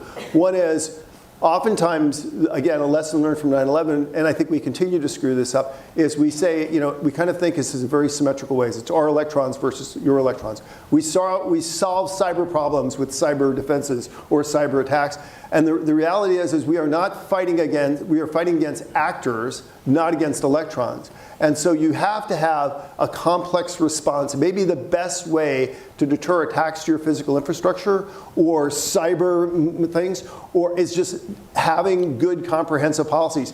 Doing biotechnology investments in places where you're creating more risks than you're solving problems.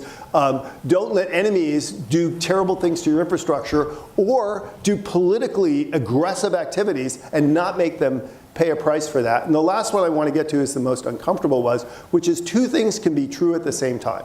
And I think Romania is a good example.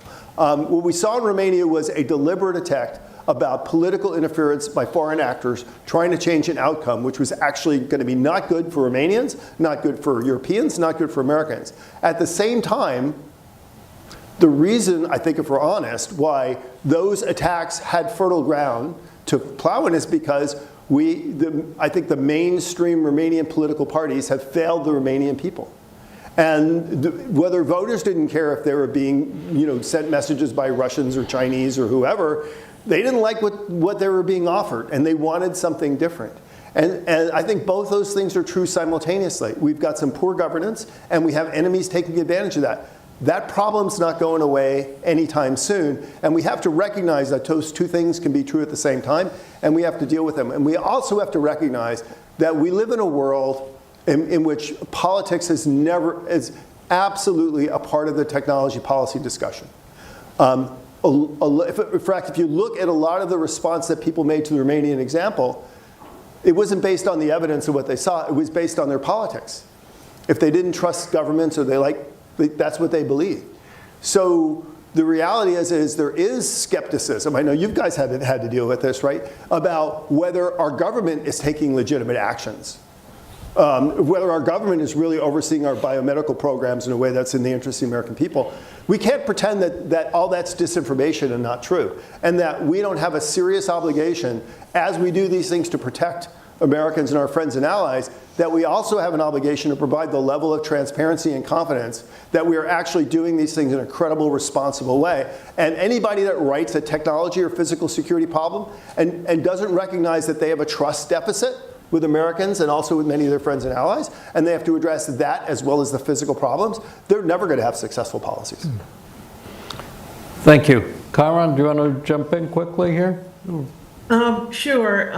I think this discussion motivated, Adrian, by your example in Europe, speaks to something that Donald Trump campaigned on in 2016 and was aggressive about during his first term, and has had a big impact since then.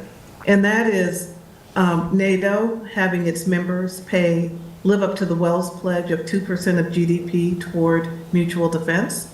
When I think about this conversation, it makes me confident that NATO will survive and probably thrive, because the coordination that comes from having mutual defense equally or close to equally paid for gives assurance that more money is going into R&D and the discovery of exotic technologies that can block a lot of the aggression that we're seeing between Russia and its attack on Ukraine right now. And it will make countries like Romania a lot safer. So I think technology bodes well for the future of NATO, which I know many of our Democratic friends are worried that Trump will try to remove the US from. So that's one point. Another one is someone talked about the attribution problem in the technology space. We're better off on attribution issues than we were a decade ago. But this takes me back to a comment made by Uganda's ambassador in the previous segment. We need all states on our side in the technology race. And if we're on the one side doing social engineering as a way to get foreign assistance, and then we will need that same country later or simultaneously in some kind of kinetic fight that includes technology that may exist in that country, or that country has been weakened by some of the things that we do, and in addition to their own governance issues, we create wayport states for bad behavior. And that makes the attribution problem all the more difficult. The weaker other countries are, the more technologists who want to harm us gravitate to that space to increase the likelihood that they won't be discovered. So I think there's a bigger conversation about all aspects of our policy. If we're serious about using technology for good, to block war, to stop conflict, than we've had in the past. Thanks, Karen. And that's a good segue with regard to NATO, because President Trump was absolutely right 4 years ago, 8 years ago, I guess, because up until this year, only 9 countries of all the NATO members paid their 2% Wales pledge. And still today, 9 countries of all 32 current members still don't pay the 2%. And there's one country, which I mentioned to Carla earlier, doesn't even have any tanks. And I seem to recall the World War II movies with German tanks rolling through Holland, and they've got no tanks today because the current Secretary General of NATO, when he was Prime Minister of Holland, sold them all to the Finns.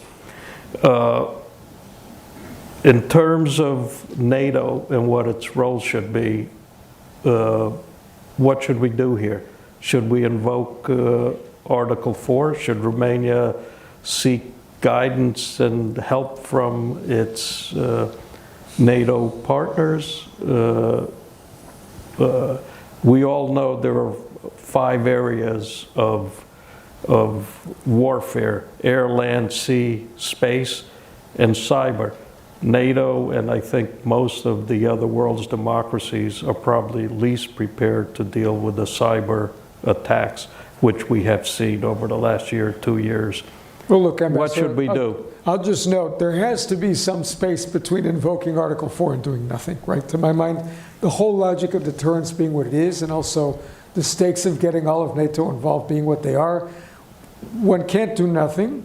But this is why some of what the U.S. and its allies, NATO, will have to deal with over the next few years will be a set of tools, some used publicly, some not, that are effective at creating a real deterrent, a cost, either to the non-state actors who are involved or to the state actors.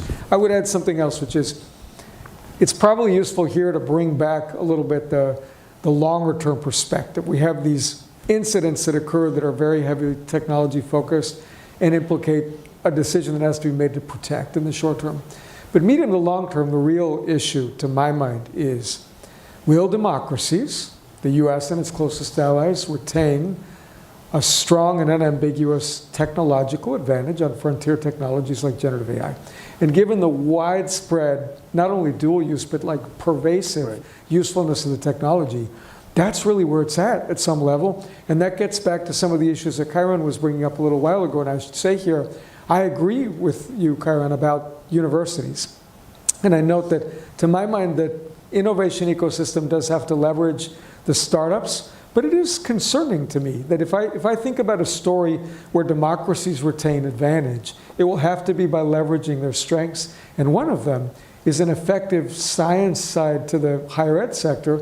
And frontier AI, as Tarun knows, is the first time in recent memory, really, where we've had that sector not really be anywhere near the frontier when it comes to actually figuring out how to take the technology that we have right now and take it a step above. That doesn't mean that what's happening in the university isn't relevant. It just means we have to think a little harder about how to make sure that stuff outside the corporate sector retains a really critical role in the system. Can I just pull it in? Because the answer to your question is, alliances like NATO are successful when Article 4 or Article 5 is never the question. Exactly. If you're actually at the point where you're saying, we may have to pull Article 4 or Article 5 trigger, the alliance is failing. And I think the future is in national self-defense. And I think this is the lesson in Ukraine is countries that are more resilient and capable of defending themselves are much more likely not to be on the menu. And so having the capacity for self-defense, and as you pointed out, is there is no such thing as defense if you can operate in one domain, and because war and competition occurs in all the domains and they're all interrelated. And so maybe you don't have a navy because you're landlocked, but the reality is unless your maritime interests, your land interests, your air interests, and your cyber interests and your space interests are all protected, you're not actually having defense. I would say, to bring in your point, is access to the science and technology and defense industrial base, that is part of defense. The reason Israel is in the fight today is in large part because Israel has developed enormous capabilities internally to be able to demonstrate it can defend itself. And not every country is going to do that, but you either have to have that in your country or you have to have access to that. So it's about all the domains, but as you pointed out, it's about also having the R&D and technological base that supports the ability to operate in all that domains, and that's going to evolve and change over One quick time. footnote on that, if I could I agree, and I think that will bring us to some hard judgment calls, which we faced in the nuclear context, around how much to enable our allies to take on the technology we have and effectively own it. Yeah, this actually is the real Ukraine issue, right? People say, what are the future security guarantees and blah, blah, blah. The only thing that's going to provide a free and safe Ukraine in the future is if Ukraine, in NATO, out of NATO, in the EU, it doesn't matter. If it's the country can defend itself and its territory and its interests, then it's going to be an apple that Russia's not going to want to bite. And I think the lesson from that is everybody should want to be that. Yeah, but part of the problem here, and the reason I raise Article 4 of NATO, which is just a discussion amongst the member states with regard to these attacks as to how best to coordinate a response. And I'd like to go to Taryn to put you on the spot on this. Absent of that, it's my impression that none of these countries individually, like a Romania or like France, which has been attacked, the UK's been attacked, there have been hybrid and cyber attacks throughout Europe, from explosions to cyber attacks to all kinds of other kinetic acts.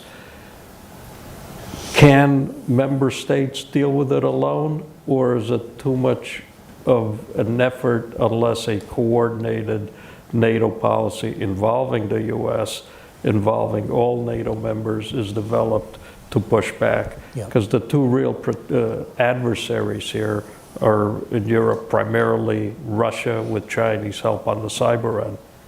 Yeah, look, I think. Yeah, so let me speak to that point. I think it's really critical, and it relates to what Jim Carafano said just a moment ago. Deterrence is really difficult. And deterrence actually is the exception, military deterrence, not the rule. And when you have European countries very close to each other that don't have the kind of economy and size and population and military power that the U.S. has, or that Germany and some of the other members are blessed with, they've got to have support from the bigger members. And no matter how much they try to prepare themselves, they don't have the capacity to be credible in terms of deterrence. And when we look at world history, one of the best periods for deterrence was during the Cold War, and it was the presence of nuclear weapons. Nuclear weapons do have a deterrent effect. That's why nations want them. That's why North Korea has them. That's why other countries are contemplating them. And so I think we just have to really understand how hard deterrence is. I also think that we have to know more about, and this is not as much the case for Europe as it is for the global South, understand culture, people, history better, because that affects what they will accept in terms of deterrence. And so I think those kind of soft power issues are much more critical in the technology space, in the military strategy space, than often appears in our conversation. I don't know if this helps you, Adrian, but I think Romania needs a lot more support. That's what I come down to. Come down on that side. It helps Romania. It doesn't help me. Tara, let's come back to you. You started Look, I think Karen's point is right. This raises a broader question about what can and can't be effectively and credibly deterrent in terms of cyber activity. At one end, there's kind of typical, there's espionage. At the other end, there's physical effects on our critical infrastructure, which Jim was referring to earlier, and where we're going to respond, how we're going to respond, and how we're going to respond in the context of an alliance. I think we can have a lot of debate about. Just to be very practical about this in the meantime, we should not be allowing new vectors of attack to come into allied countries. Right. So what's happening right now, you have a lot of allied countries that are allowing, potentially, if this goes unchecked, millions of vehicles that can collect data that could become vectors for sabotage, right, into their territories. The same thing with drones, potentially the same thing with cloud services, potentially the same things with advanced biotechnology equipment as well, in terms of thinking about data security that has real national security consequences. So, we have these discussions with the European Commission. We have some of them with our close allies. But maybe this is a conversation that needs to be had in the NATO context as well, because of the implications for critical infrastructure. Can I just tie those two comments together? Because I take Kyron's point that, look, let's be honest. If North Macedonia gets to 5% of GDP, that means that North Macedonia will field maybe 3 trucks instead of 1. Okay. But the reality is the more a partner demonstrates the willingness and capacity for self-defense, to be the heart, like the story about the 2 guys being chased by the bear. I don't have to outrun the bear, I just have to outrun you. The more you demonstrate that you are a harder nut to crack and convince people that maybe they should go someplace else, the more it's likelihood that the larger powers like the United States will see you as a valuable strategic partner, and they're going to bring in the capabilities that actually provide that inherent deterrent to you. But I think the one point which is we all kind of get it, the joke at this point is, the age of security free riding is over. And if you want to be part of the team, you've got to demonstrate that in your own self-interest, that you care as much about your own security of your own nation as you want your larger partners to care about. Well, I think, Jim, you made a very good point on that, and I think building on what Taram just said, one second, Tina, I'll cover, because I think what Taram just said and you emphasized is there has to be a recognition of the dangers when you deal with companies like TikTok, Huawei, ZTE, Hikvision, and there's a whole bunch of others from dumping to hacking to you name it. And there are a number of Russian companies as well as Russian infiltration in a variety of governmental agencies and entities across Europe and in other countries. So how do we deal with that? Tino, well, now we're getting to some of the really hard issues. I just want to make a comment about Jim's point. I'm sorry, I was told to give you guys the softball. You know, I made a mistake. So Jim is right that the way the political conversation is going geopolitically, even alliances are getting another look. And my sense is that the strategic logic of the system of alliances the U.S. has built around the world is very strong. And it's hard to imagine an effective architecture to defend American interests that doesn't heavily rely on critical alliances with South Korea, with Japan, with NATO. That said, you know, this is all getting another look, and there is a perhaps understandable focus on what the dollars and cents are to support that infrastructure. And I'll just note here that the reason this is tricky is not because in principle burden sharing is a good thing. Right. It's that the signals that get sent back and forth about how much is expected, what it really means in practice, how that's supposed to change the structure of the alliance, does end up raising interesting questions probably about how reliable and secure the alliance is. I mean, this is a subset of the larger question of like, it's hard to know what rhetoric to take seriously when it gets spoken by somebody who's going to have a lot of power. And, you know, the spillover effects end up being partly about nuclear at the end of the day, when you've got countries that are taking seriously this point Jim is making about how do I reliably assure the defense of my people as part of a network of alliances that now is getting a little bit of a second look perhaps. And does that mean I have to rethink my approach to whether I need breakout capability on nuclear weapons? I just note that that's one hard vector here. The other, to Tarun's point, is about how much... A chain is as strong as its weakest link, and that's the problem. That's fair, right? And of course, we're not the only ones who can see down the game tree. There was discussion on this very stage earlier about the need to think about the world from the perspective of countries that are dealing with the U.S. on the other side of the equation. But I think to Tarun's point, the high fence to small yards discussion and all the related things around export controls and around thinking hard about the risk to our allies and partner countries of dependence on technological infrastructure from an adversary, to my mind, it just reinforces that we are trying to reconcile two things that are hard to fit together, which is on the one hand, an approach to technology and security that is harder and more demanding and sees more of the risks of great deal of integration, at the same time the benefits of an economy that's still global and has global supply chains. I just note that at some point, something's going to have to give to some degree, and the balance we're trying to strike right now is important but very unstable to some degree. Thank you. Can I jump in for a second? Quickly, we need to move on. Okay, I just wanted to say Tino's comments are just so reassuring to me in terms of the theme of this conference, which is about passing the baton and supporting bipartisan foreign policy. I remember at the groundbreaking for USIP, I was a guest of George Shultz, and as a young professor, I thought there's no way this organization can do what it says it's going to do in a town like DC. But when Tino talks about new partnerships and you know, what's evolving in this period, it takes me back to, again, some of the things that Donald Trump campaigned on in 2016 and that are part of the core principles of the Trump doctrine. I think nations are going to join us who are going to try, whether they can live up to all that they should do for their economy and society and security. We're going to see a very creative period in diplomacy. Relationships we didn't think existed or could exist before with the U.S. Are en route. Thanks, Karen. Let's move on to supply chain. In addition to cybersecurity, the issue that the next administration is going to have to deal with is securing renewable technology supply chains. China's dominance in critical mineral supply chains poses a strategic challenge to the U.S. competitiveness, its allies' competitiveness?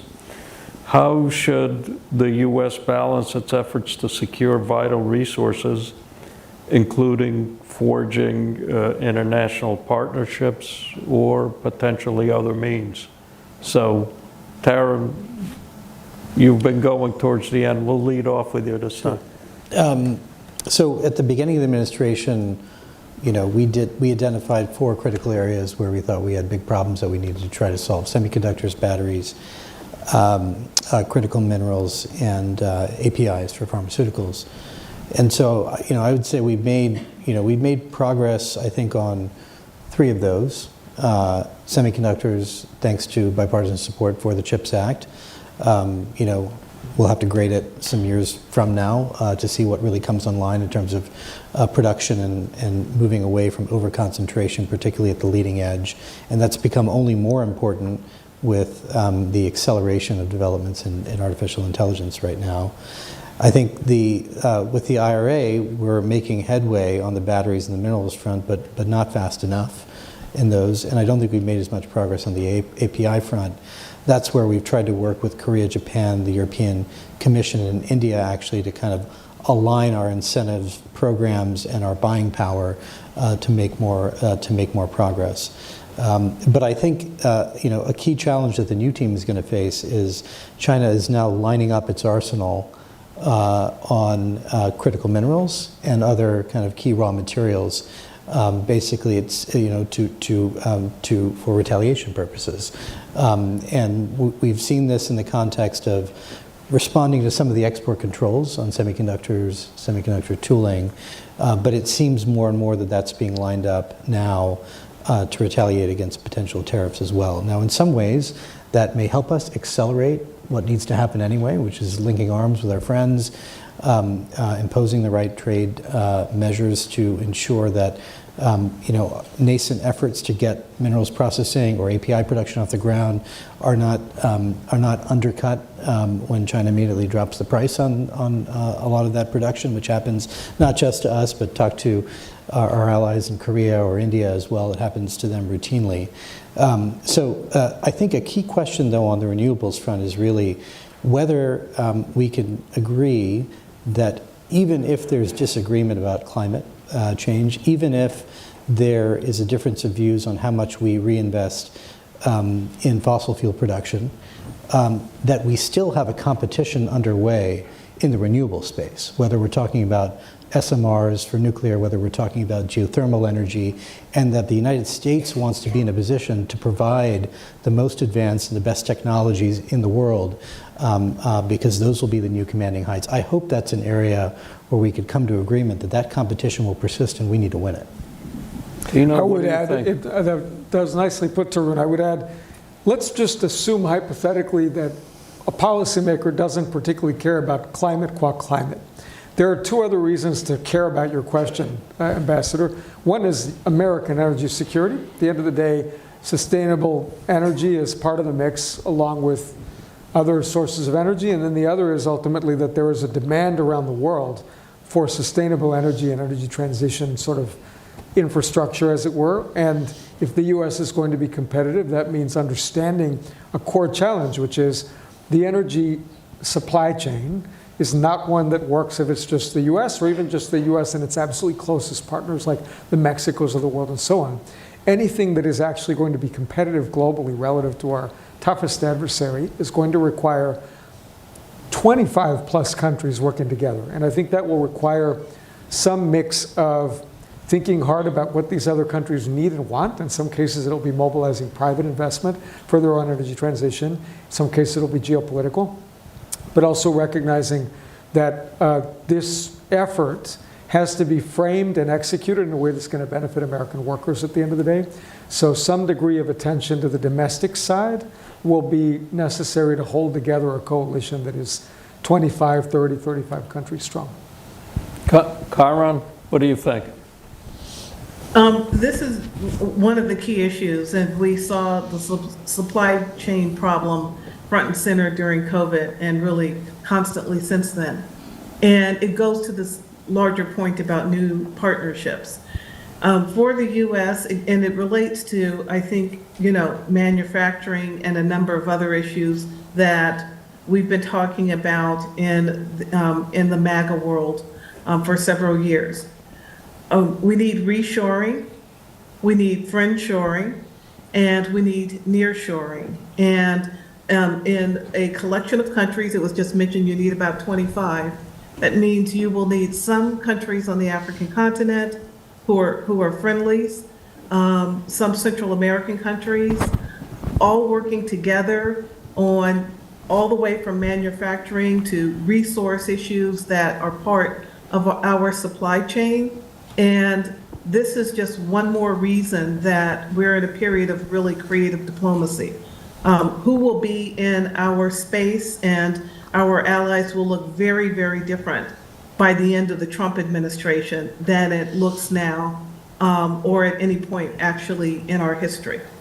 So, so you asked the wrong question because they're three separate questions. I'm prone to do that. They demand three separate answers. Personally, I think that solar, wind, and EVs are marginal technologies, and I'm not going to invest a lot of things trying to save them, because I actually think that this overinvestment in them has actually been to our detriment and to our friends and allies' detriment. You pointed out the rare earths problem is not a supply chain problem. It is a economy problem. It's about commodities. Every time anybody tries to do anything in that space, the Chinese drop the price so much that whatever you want to do, no matter how much you want to subsidize, it becomes literally unaffordable. And so until you break China's OPEC-like control of pricing of commodities, that's a bottomless well. So that's a different problem. It's not about a supply chain. It's about economics. And the pharmaceuticals is a national policy problem. You should not buy things that are strategically essential to you from the one country that wants to destroy you. So you cannot buy pharmaceuticals from China, right? And this is an area where there are other people that both can supply and have the capacity to supply it, and there are a whole bunch of sources, whether it's friendshoring, nearshoring, or reshoring, that you can do that. But you just have to say that the days of being strategically dependent on China for a product or service, those days are over. Otherwise, you're never going to fix that one. Thank you. You're welcome. I'm told we're running a little short on time. I just want to ask you each a very quick question, and then I hope we have a chance for questions or no. In your opinion, and we'll start with you first, Kyron, but very quick because we have to go. What is the most important tech issue that's facing our country today? Asking a professor to go quick is never a good idea, but cut her mic. Having a microphone is a very fun thing. It's probably the best that we can do. In terms of our cyber protections, I would say that having, and I'm focusing on the State Department because I serve there, building up cyber diplomacy is really critical. During the Trump administration, we weren't able to get a cyber bureau. The Biden administration did it very, very quickly. But understanding issues around data science, data analysis, computational thinking, infusing that into what our diplomats do will have a huge impact on, I think, our overall security. And in my mind, that means elevating some of the functional bureaus like INR, because issues around cybersecurity are really tied to our understanding of intelligence. So I would say I'd like to see more of this field growing called cyber diplomacy. I'll be super quick. AI, quantum, life sciences, and space, non-negotiably, you have to be the world's leader.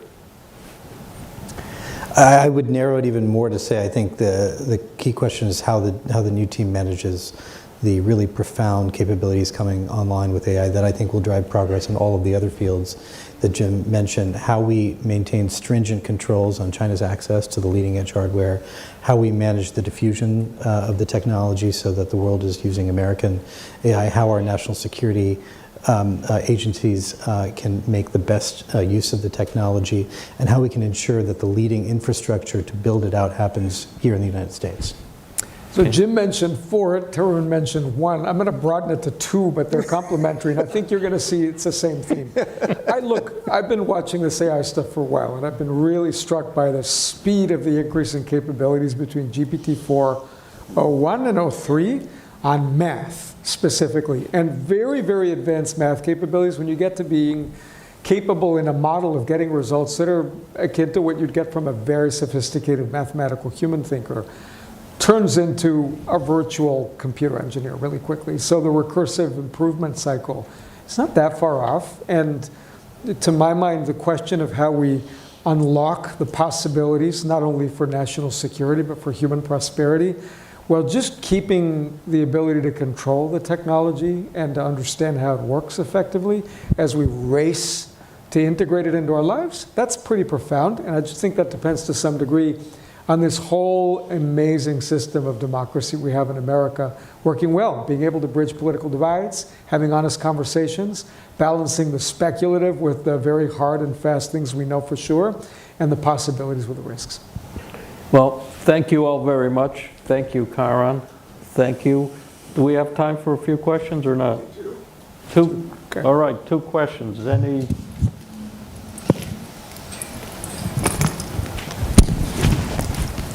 I think we left them speechless. No, there comes that.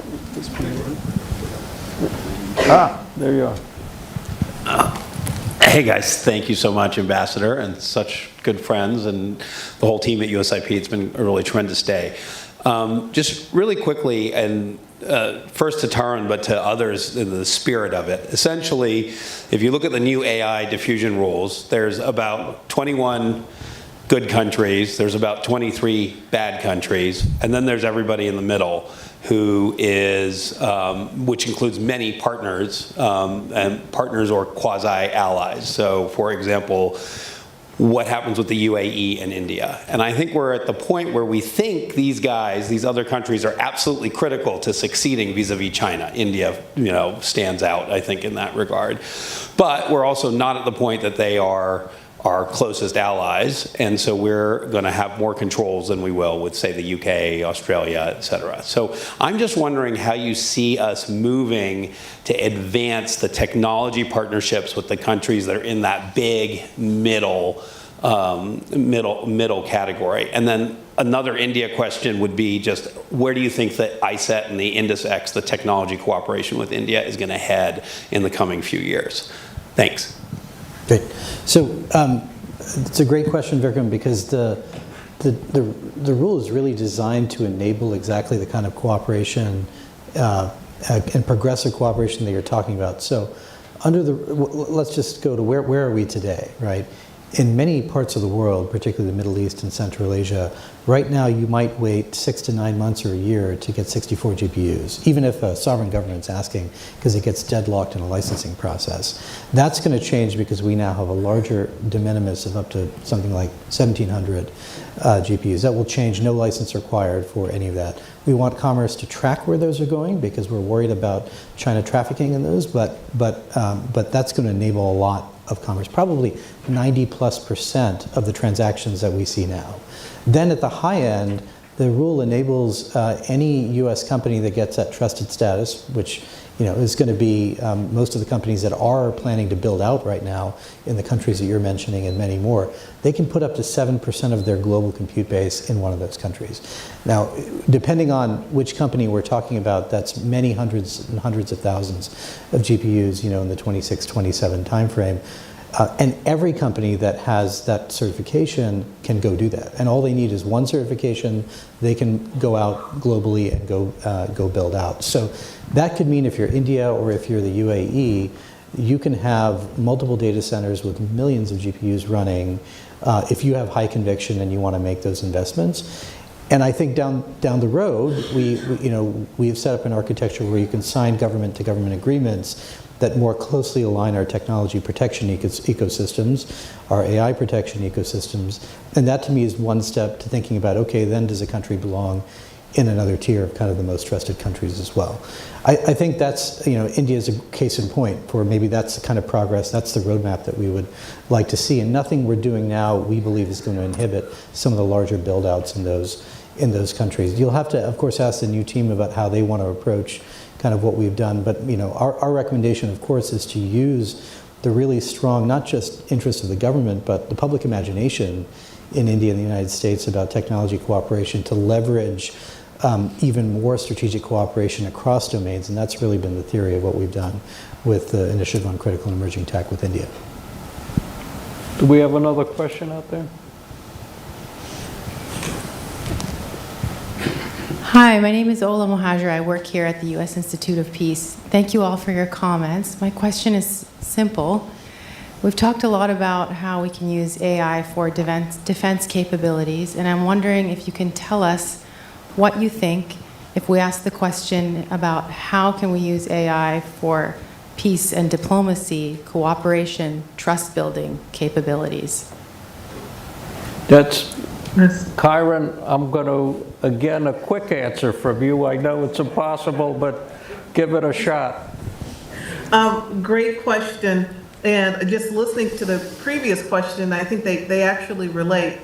During the nuclear era, we quickly came to nuclear norms, no first use of nuclear weapons, limit the number of nations that would have nuclear weapons. We were kind of an anti-nuclear proliferation world. The problem with AI and cybersecurity, especially if you're coming from an America First standpoint, where you're saying put your national interest and national sovereignty first, is that it's going to be difficult to establish cyber and AI norms. And even if you do, how do you enforce them through IOs? This is a big issue, I think. And so the issue of peace and security and societal development is going to be difficult because I think each nation will be approaching it from its own technology standpoint. We just don't have the norms in place yet. And then you have too many non-state actors, which is different than the nuclear era, who can do harm. And if they are protected in a wayport state, that's a real problem. Thank you, Kyron. You tried. You did a good job. Thank you. Tino, I like the question. It's a great question. If this technology can boost productivity as much as it promises to, there's more of the pie to share, and that can help achieve agreements. Also, some early experiments indicate that the technology can help bridge divides in terms of getting people at the micro level to understand each other better. That's not to say that if people don't have really strong, powerful interests that are divided about water, about food, that you can bridge it with some digital platform. But at the margin, that can help us. And then finally, the carrot of having access to advanced AI in ways that can really spur development domestically on education or medicine is a powerful way to build a conversation around how an actor like the U.S. can facilitate bargains around the world. Okay. Yeah, just very quickly, yeah. So AI is going to be used for everything. So I don't want to say it's a dumb question, but the reality, there will be nothing that isn't AI enabled. But how do you be world class? How do you make sure that you are running faster than the other guy being chased by the bear? And it's always going to come down to two fundamental things. The speed and volume that you can process, and the access to data that you have to deal with. The person that can do those two things the best, they're going to kick ass on everybody else. Taran, you want to wrap this up? You'll be the last one. Look, I very much agree with Jim. It's going to be everywhere. We're already, I think, kind of seeing leading U.S. companies, agencies like the National Science Foundation, already kind of working with partners on AI for agriculture, AI for all kinds of development purposes. It's just going to be ubiquitous. And I think the question is how quickly can we kind of integrate that into our toolkit from a diplomatic perspective, and how can we leverage the amazing work that companies are doing already around the world. Thank you all very much. All the panelists were absolutely fantastic. We had a great audience. Good moderator. Before we turn to the discussion with the National Security Advisors, I have been asked to invite you all to join us for a reception just outside the auditorium on Leland. Thank you again for being here today. And we all look forward to this, continuing our discussion on these and other topics. Thank you so much.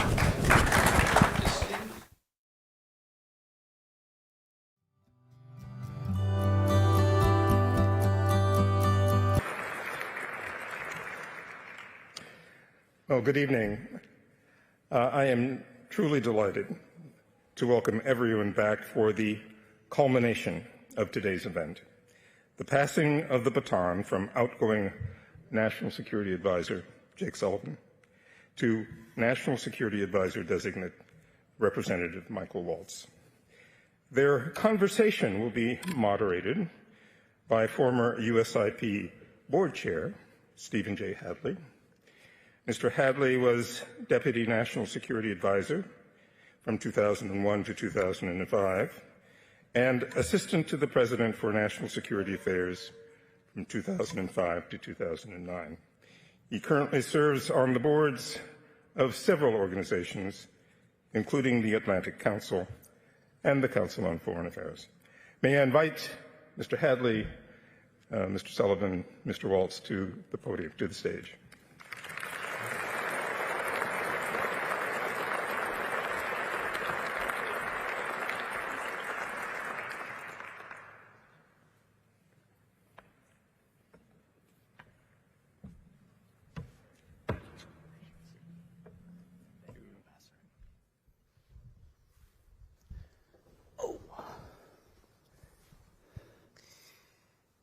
Thank you, George.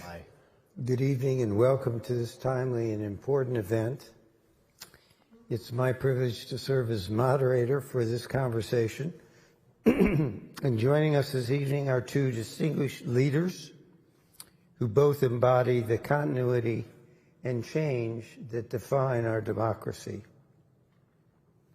First, we have Jake Sullivan, the National Security Advisor to President Biden, former National Security Advisor to then Vice President Biden, and former Director of the Policy Planning Staff at the Department of State. Thank you, Jake, for your service and for being with us tonight.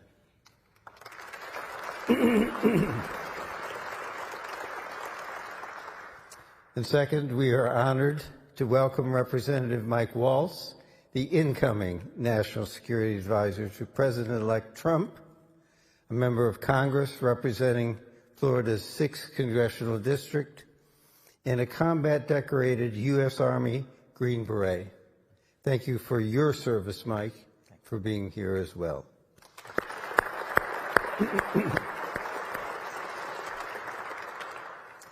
There may be no more challenging time in our nation's recent history than the period in which Jake served as National Security Advisor and that Mike will serve as National Security Advisor. And in the conversation tonight, we'll delve into the pressing national security issues that make this period in our nation's history so critical. We'll explore the vital process of political transition and reflect on the future of U.S. foreign policy. So let's begin. I want to ask a question of both of you. The transition from the outgoing Biden administration to the incoming Trump administration is now well underway. How's it going? And how are the two of you getting along? Jake?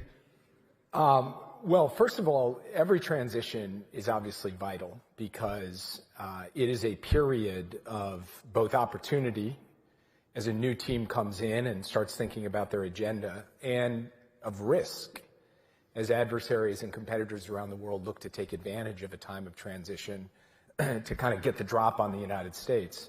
But I would say this particular transition, it's especially important that there be deep consultation and a smooth handoff, because just in the period of this transition, we've seen the fall of Assad, we've seen the declaration of martial law in Korea, we have an active ongoing negotiation for a ceasefire and hostage deal in Gaza.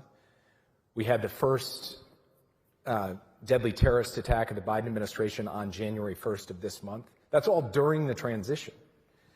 And so Mike and I have spent a considerable amount of time together going through the issues making sure that the incoming team is lashed up with my outgoing team and that they're getting briefed on the immediate issues that will be on their agenda on day one, but also on the longer term trends that we see and some of the larger initiatives that I think have bipartisan support and can be carried forward. And, I want to just say thank you to Mike for his professionalism and the way in which he has approached ensuring that we are sending a clear message to anyone who wishes America harm, that they are not going to be able to take advantage of this time of transition, that we are going to make sure that we are serving the national interest, even if we see things differently on a given issue or a given country. We are united in the basic proposition that the smooth transfer of power from one president to another, especially in the national security enterprise, is absolutely vital. And Mike has really been the embodiment of that. So I just wanted to say thank you for that. Mike? Well, Steve, it's great to see you again. Thank you, USIP, for hosting. And I have to give a special shout out to many of you know her, my amazing wife, Dr. Julia Neshwat, who was Homeland Security Advisor in the first Trump term and has far many more degrees, speaks more languages, and even more combat tours than I have. So this is the wrong seat, but thank you, honey, for your support. And I think Jake said it well. As a member of Congress, we tend to be a little vocal. I've been very vocal on the areas where I've disagreed with this administration's policies. But at the end of the day, we're all Americans, and we're sending the message that to our adversaries, don't you dare try to take advantage of this time. We have things that aren't slowing down just because we have a constitutional transition date or because we have an election. Just ask the poor people in LA of the wildfires. I mean, we are going to literally have to pick that federal support up, and they deserve for us to not drop not even an inch of that support that they need.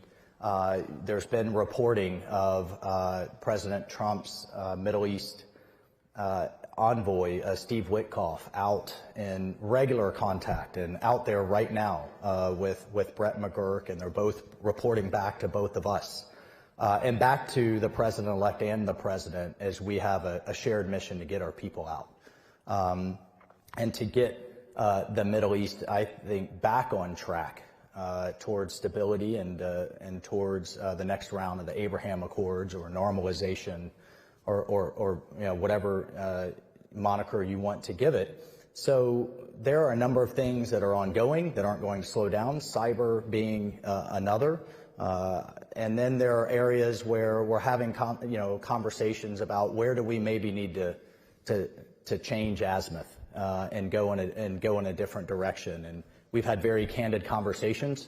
On he's like, we've tried this works, that doesn't work. If you want to try that, you go right ahead, and we probably will, and the American people can then judge. But it's just such a unique moment in our history. President Trump is not a year one president. He's not even a year 5 president. He's year 9. He's been thinking about all of these issues the last 4 years. And so my team, we're trying to get our feet underneath us, and he's already, foot on the gas, and for a man who stays in 10th gear, I think. So that's our internal challenge. We'll get our team in place. We'll have a smooth handover, and we'll continue the march. Thank you. I must say, this press reports of having Brett McGurk and President Trump's envoy for the Middle East together in meetings with foreign countries talking about the Gaza disengagement. It's really unprecedented. I haven't heard of that before. It speaks well for this transition. I'm going to ask you, each of you, the same question, see what how the answers compare. Jake, let me start with you. As current National Security Advisor, what do you think are the most pressing national security challenges the Trump administration will face? And what should they be most worried about in the first 6 months? It's like a very strange, slightly awkward version of the dating game. The old game where you wrote down your answer and then the other person wrote down the answer and you see how much they match up. So going first is funny because I'll give an answer and then Mike will say, that's not right at all. This is totally other thing. But I'll do my best. I'll go first next time. So, yeah, right. Look, there are obviously the immediate crises, and Mike mentioned the wildfires in California. That is something that's going to demand an all-hands-on-deck effort. It has from our team, and it will from the incoming team. There's closing out the ceasefire and hostage deal, which hopefully we will do this week, but then there's the actual implementation and execution of that. But for me, the critical thing is, in the midst of dealing with immediate crises, we can't take our eye off the ball of the long-term strategic competition with the People's Republic of China, because China is the one country with both the ambition and the potential capacity to really compete with us across all dimensions. We have not faced a challenge like that in a very long time, perhaps ever, because the Soviet Union didn't have some of the economic and other engines that China has. And we have to stay focused on making sure we're investing at home, rallying our allies, and pushing back against Chinese unfair economic practices and aggressive tactics in places like the South China Sea or the Taiwan Strait. So for me, making sure that you have a balance between dealing with the urgent and the immediate while also making the investments in the long term, that's probably the single most important thing for, in this current era, a national security advisor to really be focused on. And then even, so it's urgent, immediate, the long-term challenge of China, and then there is the just epical challenge of artificial intelligence and the way in which, just in the time that Mike will sit in this seat, it's going to transform societies, economies, and national security. And we've taken some steps to try to make sure that AI works for us rather than against us, to preserve and extend our lead in AI against our competitors. But that is going to be an issue that is going to touch virtually every dimension, including Mike mentioned cyber, of America's national security. And so at every one of these levels, Mike will be walking into an extremely full plate where ensuring that we are on top of every aspect of each of these levels is the difference between really succeeding and falling short. Mike, as the incoming National Security Advisor, what do you think of the principal national security challenges, and what are you most worried about in the upcoming 6 months? Well, the most immediate, aside from the natural disaster that we're dealing with, I think, is our southern border, and the open nature of it is just unacceptable. In my view, and I certainly think loud and clear in the President-elect's view. So you're going to see a lot of action to close the border, to go back to the policies that we believe were working, whether that's remain in Mexico or working with the Mexicans to fortify their southern border. But we just cannot sustain the millions of people that have come across. We were fortunate that we intercepted a plot of 8 ISIS terrorists that were scouring sites in 3 cities. Unfortunately, we were hit with inspired attacks.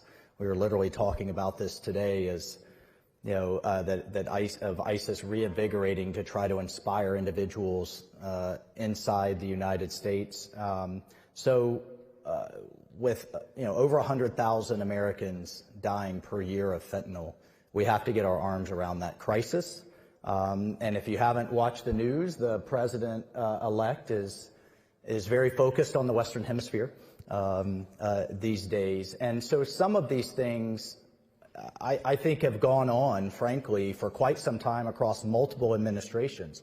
I can't tell you how many hearings I've sat in with the generals in charge of Southern Command ringing the alarm bells about Chinese influence in in South America and Latin America.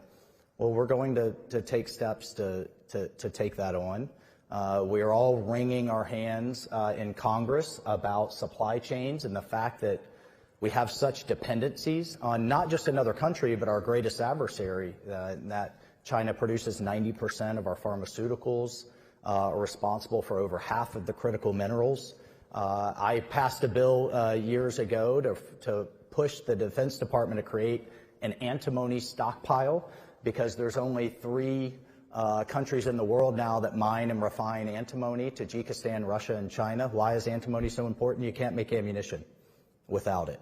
And so that is going to be really a whole of government effort in terms of permitting, in terms of mining, in terms of refining, but really looking at the Western Hemisphere as a source of the energy, the critical minerals, the food supply that we absolutely need. So that's, you know, as Jake knows, as you know, pulling all of that together across the interagency will be quite a challenge. Yeah. And so, but it's really fortifying ourselves. The president-elect firmly believes we can avoid conflict with the Chinese Communist Party because they need our markets, and we're going to use the leverage in a way that's in line that's in line with our national security while we still can. I want to stay on China just for a minute because it's an area where there seemed to be a fair amount of continuity between the first Trump administration and the Biden administration, and a fair amount of consensus across party lines in the Congress. So if you, just in sort of shorthand terms, what are the elements of a bipartisan policy on China that you think are most important as we navigate this most difficult relationship? Mike, why don't we start with you on this one, then we'll go to Jake. Tell everybody where I'm wrong and disagree. Well, I think there's multiple elements. I just spoke to the supply chain aspect of that. I was also the Republican chair of the U.S.-India caucus. So that's, you know, one, it's getting them back here to the United States where it makes sense. If it doesn't make sense here, how about the Western Hemisphere? If we're, you know, concerned with the core causes of migration, let's get that foreign direct investment and those jobs there. If not there, then to our allies with AUKUS and with the Quad. Again, areas that have continued from one administration to another, and I think will continue further. So the supply chain aspect, the porcupine Taiwan. We have over a $20 billion backlog of things that they paid for and that we need to work hard to free up and have them get what they paid for as a deterrent measure. And then thirdly, to really continue to reinforce those partnerships and those alliances, where I certainly give this administration some credit is the trilateral dialogue between South Korea, the United States and Japan, and then also between the United States, Japan, and the Philippines, really helping those countries and those governments overcome historic animosities with a shared vision of a free and open Indo-Pacific. So I think all of those things will continue. And then if I didn't mention India, I will again as a critical partnership in the future. Great. Jake? Actually, I was just in India last week, and they love you there as a co-chair of the India caucus. They love the India caucus, and they're excited to have you come on board. I told them I could be the chair of the India Spouses Caucus in Congress going forward. They were a little less interested in that, but you know, we'll do our best. So first, I think I agree with basically everything Mike just laid out. I would say a good China strategy is a good Asia strategy, and that means building on the work that we have done with respect to our allies and partners, some of which, as Mike mentioned, was work that we inherited and built upon. So I think there is continuity in that regard. A good China strategy, though, is also a good ally strategy writ large, and I think Europe is important in this regard, making sure that the United States is deeply engaged with Europeans working on convergence, on pushing back against unfair Chinese economic practices, on the supply chain resilience piece, and so much else. And then there's the question of technology. And here we need to both promote and protect. We need to make the investments domestically in keeping our lead in the key technologies that will define the future. Here, the science part of the CHIPS and Science Act has never been fully funded. And America at its best over the decades has been an America that spends the dollars on basic research and development to power the innovations that shape the future. And then there's the protect side. We've taken a number of steps to ensure that our high technologies that have national security applications can't be used against us or our friends by China. And I think seeing that work continue in the new administration is very important. The last point I would make is that the PRC is facing some stiff economic headwinds. And it seems to me that a big part of their solution to those headwinds is to try to overproduce in key sectors, to flood the market with cheap goods that undercut American workers and undercut our supply chain resilience by maintaining a chokehold in key supply chains.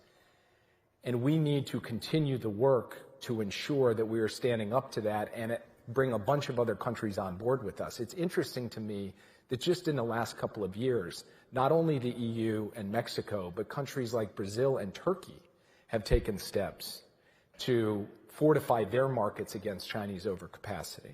And this is, I think, going to have to be an ongoing effort as we look out to the coming years, because when we are flanked by strong allies and partners in contending with China, we're much better off in being able to push back against their excesses. Final thing I would say, there are areas where it is in our mutual interest to work together with China. And one of those is to stop the flow of precursor chemicals with respect to fentanyl that have come from China. In the Trump administration, the first Trump administration, they stopped finished fentanyl. In the Biden administration, we've stopped or substantially reduced the precursors, and it's had a big impact on overdose deaths, which have come down quite considerably in the last year. We got to keep doing that work. And then intense competition does require intense diplomacy. I spent a huge number of hours with my counterpart, Wang Yi. It's not my place to necessarily give advice, but I have found it very valuable as National Security Advisor to have that strategic channel so that China understands what we're up to, and so we understand what they're up to. It's not about making compromises on our national security or our interests or values, but it's about having an open channel of communication to manage the competition so it doesn't tip over into conflict. Same goes for military-to-military communication. Same goes for leader-to-leader communication, which I think is going to be absolutely vital in the period ahead, even as we continue to compete fiercely with the PRC. Let's go to the Middle East quickly.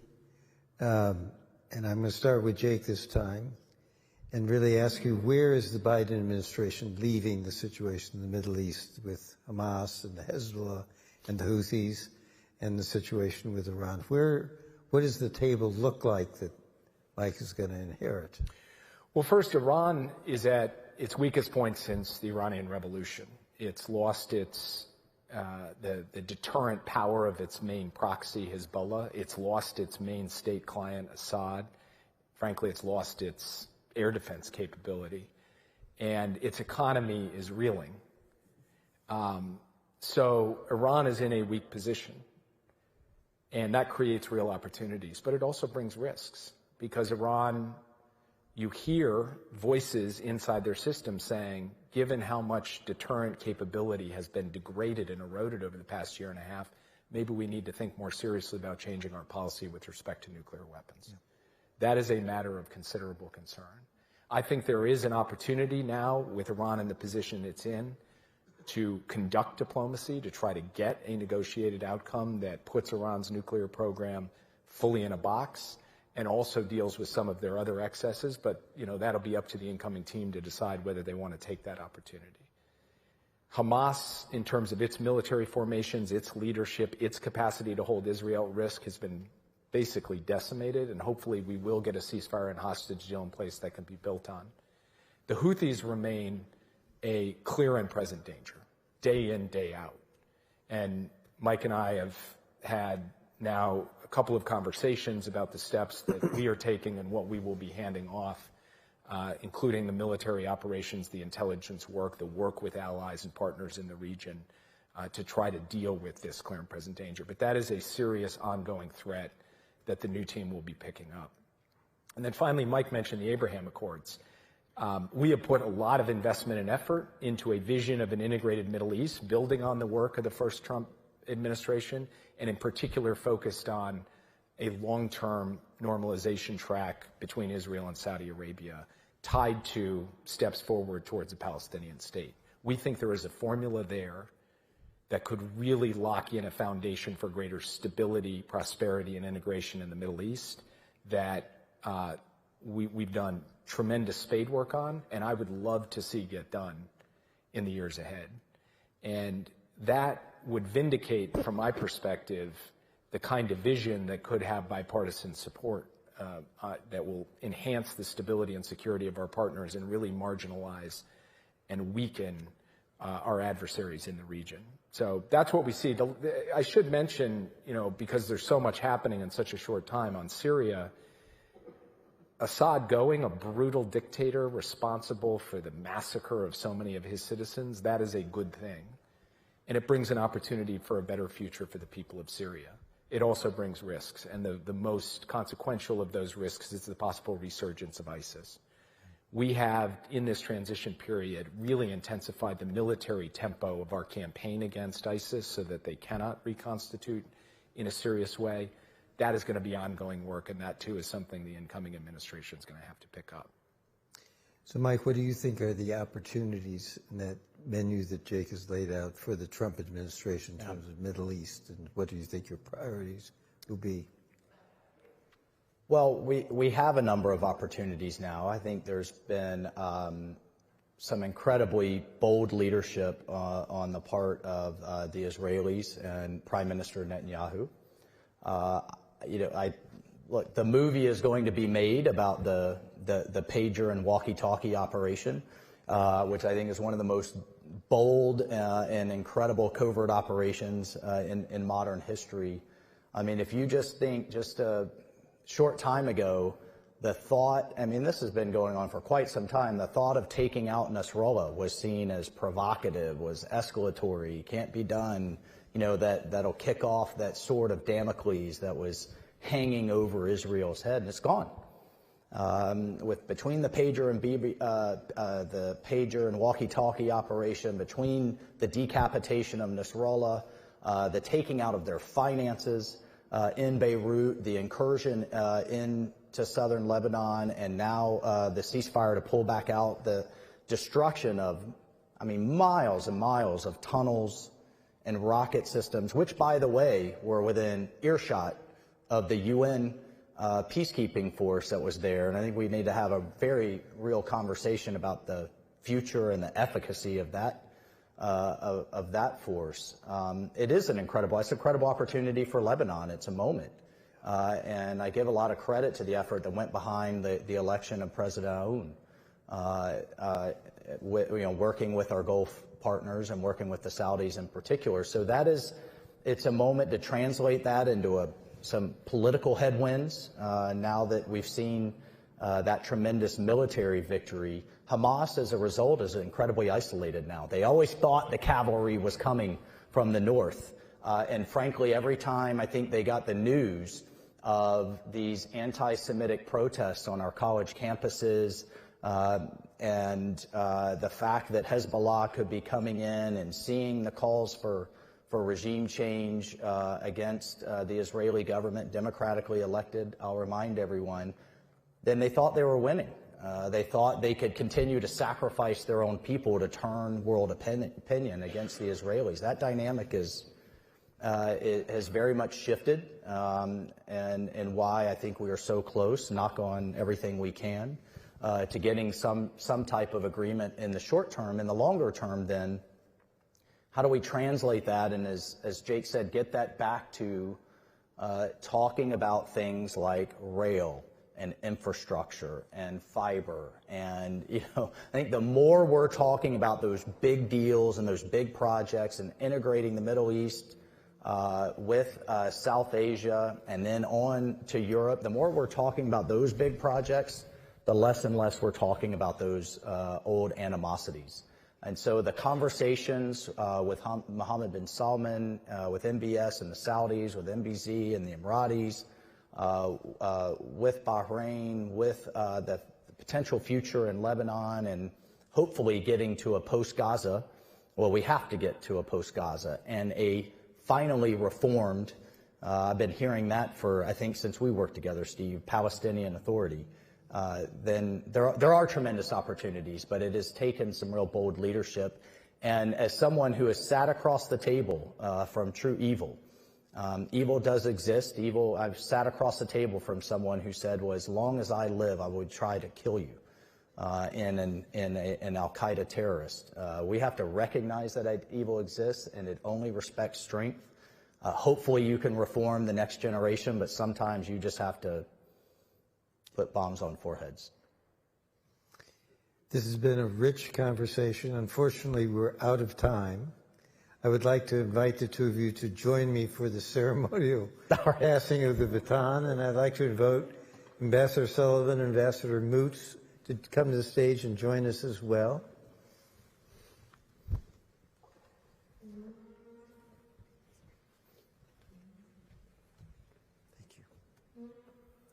Everyone wondered what it looked like. Here it is. Kept in a jeweled box up on the 5th floor. Yeah, thanks. Yeah, right. Vic, would you please pass to your successor? All right, thank you. I promise not to drop it. Yeah. Thank you.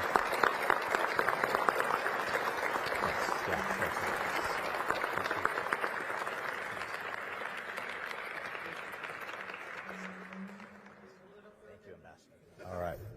Oh, there we go. Come on up, Jake. Come on up there.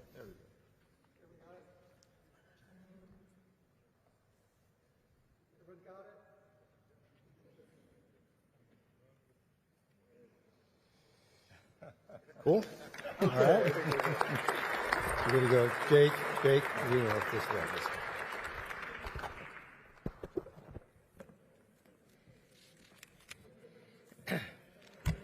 It falls to me to close the proceedings. I will be brief for those brave souls who have been with us all day. It's been a very productive day, but a long one, so I'll keep this brief. I want to express my deep gratitude to my friend, to the current National Security Advisor, Jake Sullivan, and our National Security Advisor-designate, Mike Waltz, for their candid and insightful conversation. Their willingness to engage in constructive bipartisan dialogue is a testament to the resilience of the American democracy and the enduring value of peaceful transitions of power. Thank you also to my friend and predecessor as chair of the board, Steve Hadley, whose moderation of the panel brought clarity and depth to this important conversation. Steve, your experience and wisdom continue to inspire us all. I won't try to sum up the rich discussions we've had today, but let me say the day was really a reflection of what makes USIP unique. Its ability to convene diverse voices and focus on the critical mission of advancing peace and security together. This afternoon's discussions really underscored for me the urgency of this mission in our turbulent world, as well as the importance of working together. And I hope that you will also leave here with the conviction that we do need to pull together as a nation over the next 4 years, given the complexity of the challenges that we've heard so much about today. I'll conclude with several well-deserved thank yous. First, I want to thank you, our distinguished guests, partners, audience members, for joining us. It's been a great day with a rich discussion, so thank you for being a part of it. Thank you to those who have stuck it out through the whole day.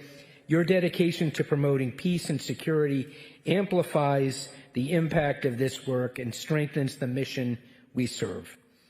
Thank you to Deloitte, with honor, and Catherine and Rafiq Bizri, members of our International Advisory Council, for your generous support. Thank you to the American Enterprise Institute, the Atlantic Council, the Carnegie Endowment for International Peace, the Center for American Progress, and the Heritage Foundation. And to our media partners, the Wall Street Journal and SiriusXM. I would also like to express my heartfelt gratitude to the USIP team, who have worked diligently for months and poured their hearts and souls into pulling this event together seamlessly, including last-minute changes that were accommodated with grace and flexibility. So the team here at USIP really did a fantastic job. Can we give them a round of applause?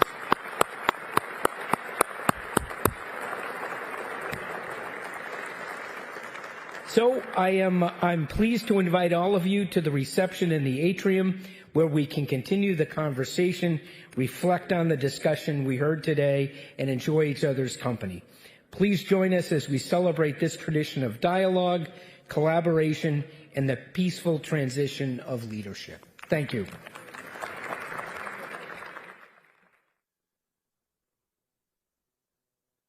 Distinguished guests, this concludes our program. We invite you to join us for a cocktail reception in the Jacqueline and Mark Leland Atrium.